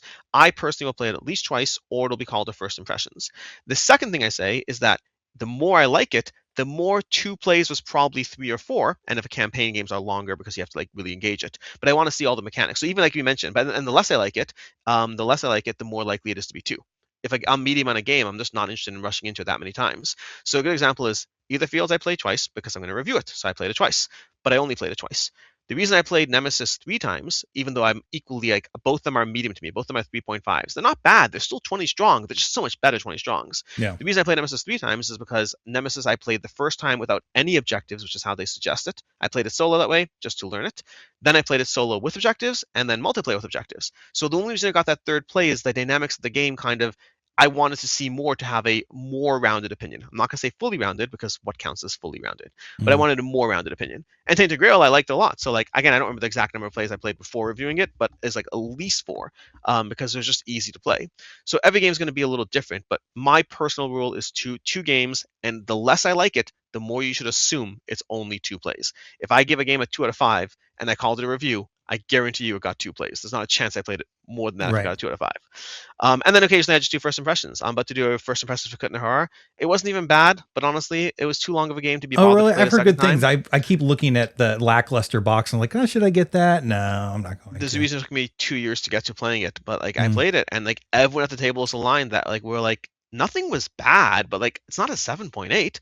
Now, if it's a 7.8, it's a 7.8. That's other people's opinion. Our group opinion was not. And I was like, I can't be bothered to play it again. It wasn't even bad. It was just so medium. It was so medium. But Do you anyways, think you longer have too story. much experience? Meaning, and I think you talked about this in your video a Yeah. little bit, right? Like your relative experience with board games matters. And we'll take 20 Strong as an example. Yeah. If somebody's picking up 20 Strong for the very first time and they haven't played everything that you have played, let alone the thousands of games you've played, is it possible that that might be a 10 out of 10 or a 5 out of 5 for them? I Because say this, yeah, in either field specifically, I say that I think I'm probably being too harsh with my 3.5, but I am weighing it up against other 20 strongs. Either fields is good. It has a lot of the elements that make 20 strong good. The way it's structured, I just can't see a reason that I'd want to play it over other 20 strongs. But I did specifically say, like, I think I might be being too harsh with my rating, but it's hard is that to a fair separate bar to everything. say that? To say like, oh, No, you measuring it against the other, like it's individually. not. Okay, well, the one other thing that I like that you do is you talk about what you think others will like and Yeah. dislike, which is it's tough for you to say, frankly, but you have a general idea. I like that, at least that that spirit where we're putting ourselves in other people's shoes, which this person that I was talking about did not do that. It was just like, I played a billion games. There's a ton of other things that I've played, and I'm trashing this one thing in a 30-second. There was no like, hey, I could actually see this type of person liking Was this it game. a 30 to 90-second review? I don't remember what it was. It was Okay. very short. Why do you There's ask? there's a particular person who likes to do hot takes. Yeah, I don't know. We can cut Sorry. it out. You can ask this. I'll 202. I'm I gonna don't cut this out. I don't know the channel name, but they're 90-second hot takes basically. If you don't know the channel name, it's not that person. Oh, okay. Interesting. Where the heck were we there? I was ranting. You just said 30 seconds. I just like pause. But you're saying just I don't exactly know the exact. You were ranting about the lack of accountability to the review. That Well, they no. were doing. Well, I actually specifically in your instance, I guess I'll move on to sort of a related new question. Like, are your reviews relevant to the normal person? I assume so, but I don't. It's But hard you to say for played sure. too much. So one of the things I always Remember, how to put this- Wingspan was a 10 out of 10, my favorite game of all time for a moment. I understand, but the Okay. flip side of this. Here's the flip side of this conversation. I don't know what your experience has been like. Okay. Here's my experience. Okay, when I first started watching reviews, if the Dice Tower gave something a 7 out of 10, that was permission to buy it. That was absolutely permission to buy it. 7 out of 10. I'm interested in the game. 7 out of 10. That's pretty good. I'll buy it. The more games I played, the more I was like, a 7 out of 10 is a waste of time. I needed to hit a minimum of an 8 for me to pay attention to a Dice Tower game. So as my own experience with the games changed, my need for a higher score changed too. A 3.5 is a 7 out of 10. A 3.5 is a good game. Most games are like, it's still good. I'm not saying again, the debate is maybe Etherfield should get a 4 out of 5. Maybe, I don't know. It's a good game. So is Nemesis. They're just my least favorite from 20 Strong. But I also think that in the shoes of someone who's not that experienced, I think that's permission to get the game. The way, like, if you like a game, if you really like a game and it has a 7 out of 10, by all means get it. Just don't touch it if you're on the fence at all. Like, wait for, again, everyone's gonna have a different score of different anything. But I also try to be mindful of where games are. Like, part of people often have said you should be like lowering your average score in the context of the full picture. I'm like, I don't do that. I can't say I'm not in some way affected because I'm a human being and I can't fully separate out my emotional range. But if a game is good, a game is good. That's ultimately what it is. The times I do struggle the most is the more comparable, the more directly comparable a game is to another, is when I struggle the most, because I'm like, why would I play this when I could play that? But is this good? Yeah, but it's basically You just had this, that but conflict worse. with Everdell recently. With Evid, oh yeah. The Yeah. Evidel, all the Evidel games again, and that's such a, I guess, such an interesting one. It's like my least exciting 5 out of 5 I ever gave. It's like, Mhm. it's a 5 out of 5. It is a 5 out of 5. I would rather play Evidel, whatever the new one is called. What's it called? Not Silverfrost Spire, Chris. or No. Emerald. Emerald. I'd rather Yeah. play Emerald over dozens of games, dozens and dozens of games. But I'm also just not excited about it because I already have 3 versions of Evidel. Hot So take. I want yeah, to get rid of the Everdell collection and just play a different Everdell every year instead of having to sort through a bunch of expansions. I don't think it's the hottest take, but I'm not there yet. I might get there. I thought Silverfrost, I love Silverfrost. I thought it was great. I'm a Everdell fan. I hate going into the big box. I hate trying to figure out what expansion I'm going to play with. Some people where it's like their favorite game, that's not a big problem. But for me, that just wants to kind of casually get into an Everdell, I'd like something new. I get bored of games relatively quickly. So Yeah. by the time I'm bored of Silverfrost, I'll be happy to go pick up Emerald and just try whatever the new gimmick is in the mechanic. I'll be done with Emerald is Snow. possibly my second favorite Evidel. It is possibly. Yeah. I think it does some things really solid. I like Silverfrost a lot. I really like the variety of the creatures you're engaging with. Yes. But the snow mechanic does drag it down a bit. Like, it The does feel a snow little bit mechanic grunt does work. drag it down. I don't like that snow becomes more expensive over time. Like Yeah. in a game, you want to feel like you're getting more power over time. It's one of the problems I have with Wingspan, where you get less. I was about to say, but you love Wingspan so much. No, Yeah. I don't. Now I don't. I mean, Wingspan's good. I'll play Wingspan at any Yeah. time. It's not. I'm not a hater. I'm not an elitist. I will happily play Wingspan. But I like to feel. You and I know are aligned in powers and abilities. There's a power ramp, power fantasy that feels really good. It doesn't feel good to feel like you're doing less. But I will say about Silverfrost, because of the nature of the creatures or whatever on the mountain, relative to a normal Everdell game, I feel like I'm getting way more done. It feels Yeah. like there's more there. They are very, very solid. Yeah. Yeah. So, oh my gosh, like we went off on a couple side quests in the midst of this one conversation around board games and transparency. I think we were kind of talking a little bit about like relative experience related to where the you're reviewing games. I wonder, do you have, and something I do measure in Cardboard is somebody's ratings drift. So if they're getting more lenient or opposite over time, if they're tending to rate games higher or lower as they go on, do you feel like you've Not meaningfully so. adjusted yourself over time? I have data on this. I have to pull it up. I would have prepped for this. I have a Power BI spreadsheet of all my reviews over time and my average rating. My average rating has gone down minimally a little bit over time. But like, these are rough numbers. They're in videos. They're actually like published, but I just don't know they are offhand. But like, to give an example, I think my average score was like 3.6, and then it drifted to like 3.57, and then down to like 3.51. So like, I am experiencing a slow, and that's per year, not the whole average. So Right. per year, my average kept dripping. So I have experienced a slight shift over time downwards, meaning slightly harsher, but it's very minimal. But you My also general have a opinion- really tight window because you're only on the Yeah. the 1 to 5 scale. Yeah, So, yeah. It's a 1 to 5 scale with 0.5 increments. So like, it has 0.5 increments, but realistically speaking, it's not a 1.1 to 5 scale. It is effectively a 3 to 5 scale with exceptions. That's what it is. Because most games are good. This is where I am like fair to the fact that like, I'm not trying to have my experience come in. The vast majority of games I ever am willing to dabble in are going to be good games. It is rare for a game to hit 2.5 because games are fun. You put time and effort into making something based on a general rule structure because you're a designer who's in the space. Amazing. Games are fun. But occasionally things disappoint me and they get that 2.5 or lower. But yeah, so my scale is basically 3, 3.5, 4, 4.5, 5. I have 5 numbers and then I have exceptions. Yeah. Granted, Actually, now it's a good question. Do I have more 5 out of 5s every year or more 2.5 out of 5s? It might be close because there are enough. I play enough games that 2.5s definitely slip, and I think I have more 2.5s. Yeah, So like what's your technically, relative percentage yeah, of 2.5s compared to fives would be yeah, interesting to 3.5 is know. easily the most common score by far, but I Mm. believe it's 3.5, then 4, then 3, then 4.5, and I think, but I'd have to check. It's all in a spreadsheet somewhere. Another thing that I believe in and I built into cardboard is what's even more important is how your perspective changes over time. So when you rate a game a second time, you're not overwriting. You are adding it. You can overwrite if you want, but you can add a new Interesting. data point. So we can track like, hey, how quickly does a game fall off on from a particular person's perspective? I also track in plays enjoyment. So you can also see how their enjoyment changes over time as well. Per How play. important do you think that is in the hobby? Because it's super easy, at least for me, to be incredibly enamored with a design, and literally 4 plays later, I'm like, oh, that's Yeah, it, that's common. That's very right? common. It's, if a game has variability and keeps me engaged or not. I think it's important. If it depends if the goal is important. As an individual person, it's not that important at all. As a reviewer who's offering reviews, especially here's what the area that's the most important is unfortunately an area you'll probably never see, which is if a reviewer is consistently rating a game on their second play and consistently experiencing drop off on their fourth play, that's helpful information to have. But that's a very specific edge case. Otherwise, it's like it's good to know. It's good to know for you as a reviewer for sure.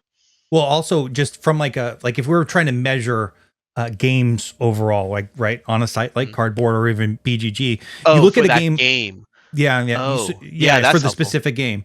So you Yeah, look at Brass, for example. How many of those Brass reviews were one-time reviews? How old are those reviews? Number yeah, one, are they relevant and still the same now? If somebody were to go back and actually change them again, yeah. like BGG doesn't No, have an that's very ecosystem helpful. around Yeah, like what re-reviewing or even like tracking enjoyment over time.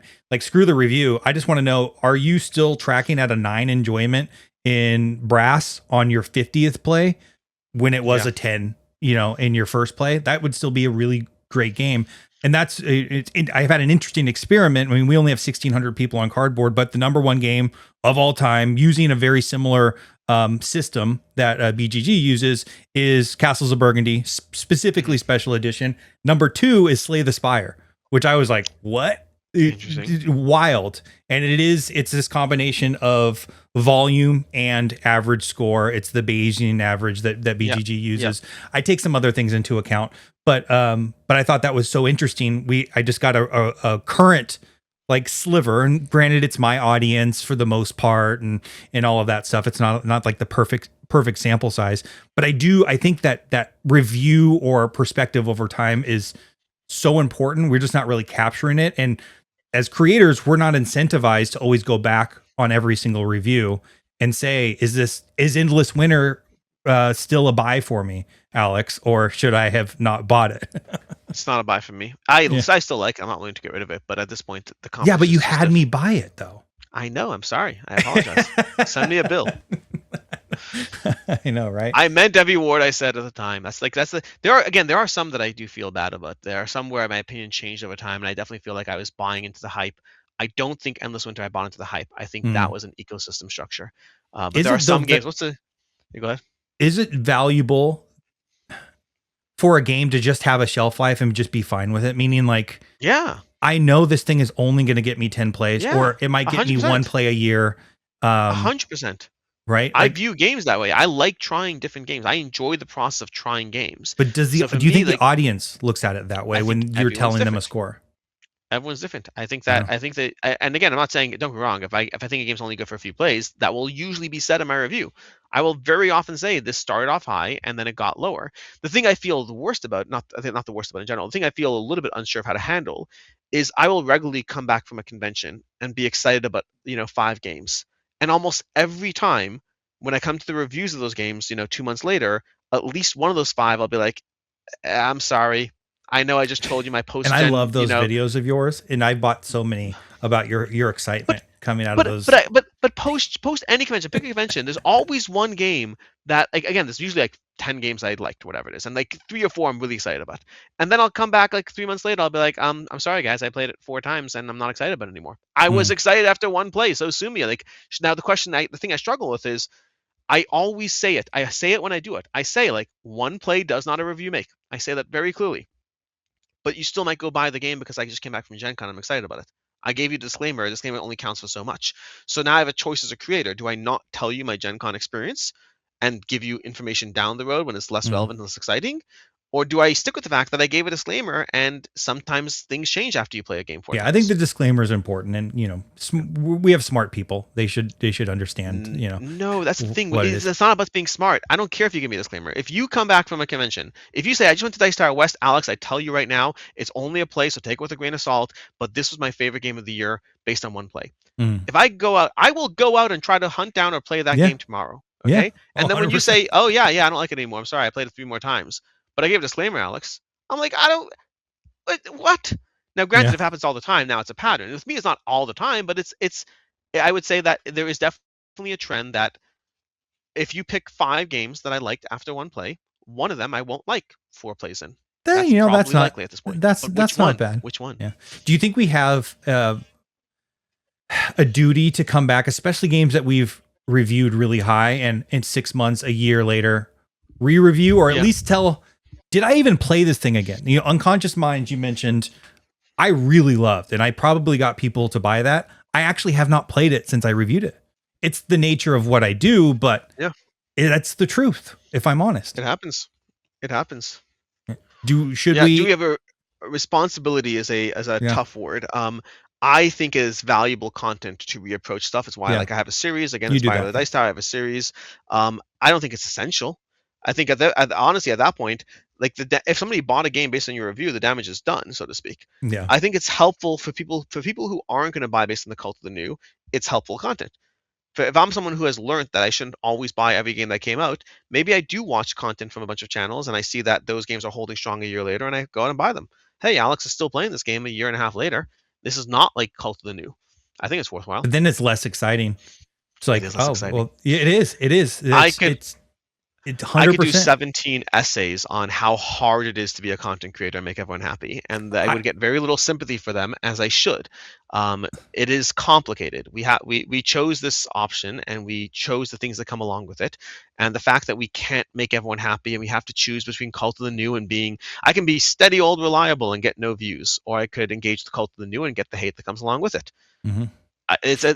We make choices in life, and we have to take responsibility for those choices, and we can acknowledge that the ecosystems sometimes suck, but it doesn't make that problem suddenly go away. The video that's cost me the most money, or the series from you, are, I don't know if you still do these, but it's the you can still late pledge videos. Gosh, yeah. Those will get me so excited, because not only is it fueling FOMO, but it's also like, I can still get in late on this thing. I didn't have to go out of that monthly budget, months ago or whatever. It would get me so excited. Now, if you do the re-review or the update review, I don't think I ever bought anything from any of those videos from anybody. But if you tell me I can still late pledge, woo! Crowdfunding has a weird magic that makes no sense. The same thing that you'll happily spend $100 on Kickstarter or GameFound, if it's on the store in front of you for the same thing, suddenly less appealing. I don't know why it is. We're already over our 2 hours here, but I want to hit on 2 quick games. So you recently added Shallow Sea to your collection. I love it. I love Shallow Sea. Shallow Sea is probably taken over for me from Cascadia. I've done some really successful videos in the past where I kind of basically compared Cascadia, Calico, and Harmonies. Cascadia is always one out. It's not my soup du jour. It's not the I play a lot of these because my wife likes them, but Shallow Sea did something really incredible, and I can't quite put my finger on it, but just the moving the fish around and that like puzzle is just so engaging to me. I also kind of just love Bad Comet, so I'm probably biased towards them. I've really loved kind of like basically everything I played from them. So, but you also did not like Garden Club, which was another tile layer that is on crowdfunding now, and I was able to play it. And the meanness that my wife and I experienced, and it's technically a totally different tile layer because it's a duel. It's not just kind of like you do your own thing. The meta that has propped up, and I told Chris I'd send it back, and my wife's mad. She wants to continue to play Garden Club. Why is Shallow Sea so great, and you didn't like Garden Club? The biggest problem I had with Garden Club is the sheer amount of movement maneuverability you had in the game. I felt slowed down the game, and also the Because of the opportunistic tools? because of the tools, Okay. and also the opportunistic, like the amount of tools. Like you don't have like one tool in your hand. You can have a handful of tools, Yeah. and then you're sitting there I think the tool analyzing which ones economy to might be a use. little heavy. It's a little heavy for me. Yeah. That's why I really like Pedal, the other game from them. You kind of have one tool the whole game, and I thought that was a great amount. And Pedal's so good. you combine tool heavy together with a meanness aspect where you're trying. It's like if I don't see a good play for myself, then I may as well screw up your board. Like if I mean, I'd rather do a good play, but I'll screw up your board if I can. And it felt that it slowed down the. Like I did like the trellises. The trellises were a nice touch to anchor things a little bit, so you have some degree Yeah, of they do. control. My wife always uses them Overall, early, and I forget about yeah, them. I know. The amount of times I've forgotten to use them, it gets to the end of the Mhm. round, it happens. But the end result is not a bad game for me, but a game that I really liked. Like each time I played it, the first round was tons of fun, and then the more the game went on, I was like, I kept wanting it to be like, I kept wanting to have the 3 round arc, but be a 2 round game. It's not that I didn't enjoy it; it's that each time I had small complaints about the amount of AP, the amount of meanness, and it felt Mhm. like each round, each game outstayed its welcome a little bit. Versus Shallow Sea is like, I don't know what it is about the game that does it for me, but that game is like the box says 45 minutes. I never play it in 45 minutes. It's always like an hour and a half for like whenever I play it. Yeah, well, it But depends on who you are. it is so satisfying to me, that particular puzzle. I find it more rewarding. But also like the movement there is very different because like you're moving fish, but you're not constantly adjusting tiles. So like your tile placement really matters. Sure, you can move some fish around the board, so you have some degree of optimization, but the tiles are kind of locked, which Is I like Shallow that Sea the puzzle. best tile layer? Is it your number Um, one? I not yet, but it might well be What's there. your number I can see one? it growing. Cascadia still. Oh, Cascadia still. Cascadia is still. I think With I'd have to go look landmarks? at all of them. So no, landmarks is kind of meh for me. I'm not okay. It's a I think fine. it's It doesn't add to fine. the game. Yeah. Yeah, it doesn't improve the game. I will say Alpine Lakes is the I haven't more played that. thinky version of if you like Shallow Yeah. Sea, Alpine Lakes might be worth checking out for sure. Do you think, okay, Um, so do you think a Shallow Sea, do you think Alpine Lakes is a more satisfying puzzle than Shallow Sea? yes, yes, Interesting. currently, Because but it has verticality, right? it has verticality and it Yeah. really messes with your head in a way the same kind of way that Shallow Sea does. I will say right now, if you ask me what I want to play right now, I would pick Shallow Sea over Cascadia.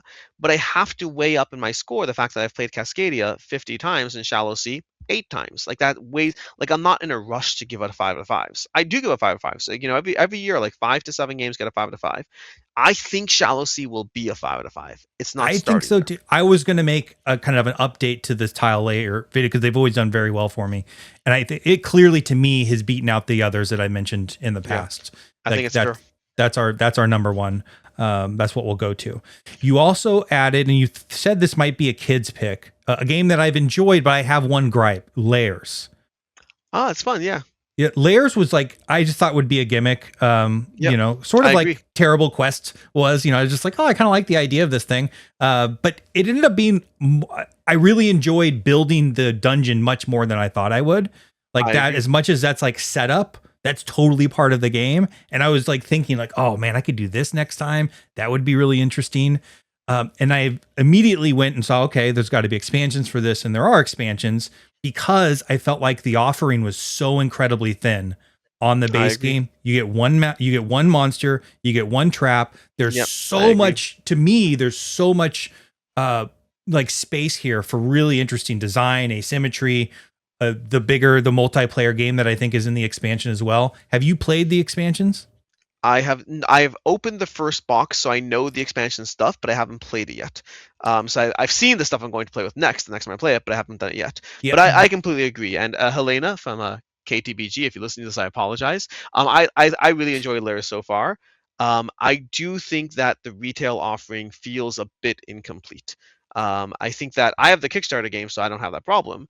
But I do think the retail offering is a good tease, and you should get expansions. yes. I think It that is they pretty included a cheap, single. but it is a Yeah, tease.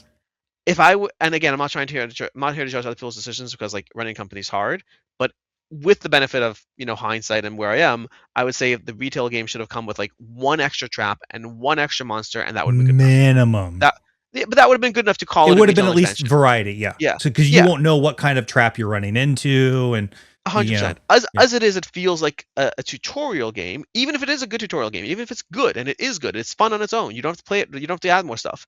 But it does feel like an intro as opposed to a full experience. Had you added a single monster and a single trap, it would have changed the conversation. You hit that one right on the head. It feels like what the rule book tells you to play first before adding in all of the other stuff. Yeah. To me, this felt like an expansion money grab. It's one of the few though that I will say where I play it and I go like, oh, I actually have to have the expansions on this. Yeah. As much as I don't love, you know, Helena, I love the expansions. I bought the base game. As much as I don't love the practice, or maybe it wasn't intentional, whatever it might be. Well, I don't think it was kind of fun intentional. there. Because KTBG, I think this is the first time I've had that complaint against them. So it's not Yeah, a trend you're that right. they regularly do. It may have just been a decision. It may be a decision of being too close to it as a creator and not necessarily seeing how it might be perceived. But I've never, like, KTBG has never come across as money hungry at all. Yeah. This one is the first time I felt that it comes across as like, you have to. Right. And that's like, if I were to make a review, which I won't, just because I don't have time to do it, but I would say I probably wouldn't recommend the base game as much as I really enjoyed the first 2 or 3 plays that I've had. It quickly goes like, oh, I wish I had something else to put there. I want to build a really cool dungeon. And it seems like that's kind of what's coming in the expansions, which I don't think are available in retail yet, but I will get them. Okay. That's it. You did it. We went 21 minutes over and I really appreciate it. It's been great Anytime. finally getting to talk to you, man. This has been awesome. Yeah, I can safely say that at this point, if combining the first, 30-second interaction we had, and now 2 hours and 20 minutes later, you still haven't gotten bored yet. But it takes 3 to 4 plays, so you have time. Yeah, don't review me yet. Oh, and by the way, I want to speak for myself and how I roll. I don't know if I had an interview with him as well because I met him through your channel. Another incredible guy, really, really cool guy. Ryan's Thank great. you so much for supporting small creators. It absolutely matters. It's one of my missions as well on Cardboard. Like, these are just regular people trying to live their dreams, busting their ass to go put out fun and cool stuff for everybody. And when you go out and mention and give us a few hundred subscribers, it makes our day. So that's awesome. Do more of that for other small creators because it just, it absolutely makes a difference. So thank you for that. Yeah, Ryan's great. And all right, Alex, I'm going to stop the recording now. Thank you.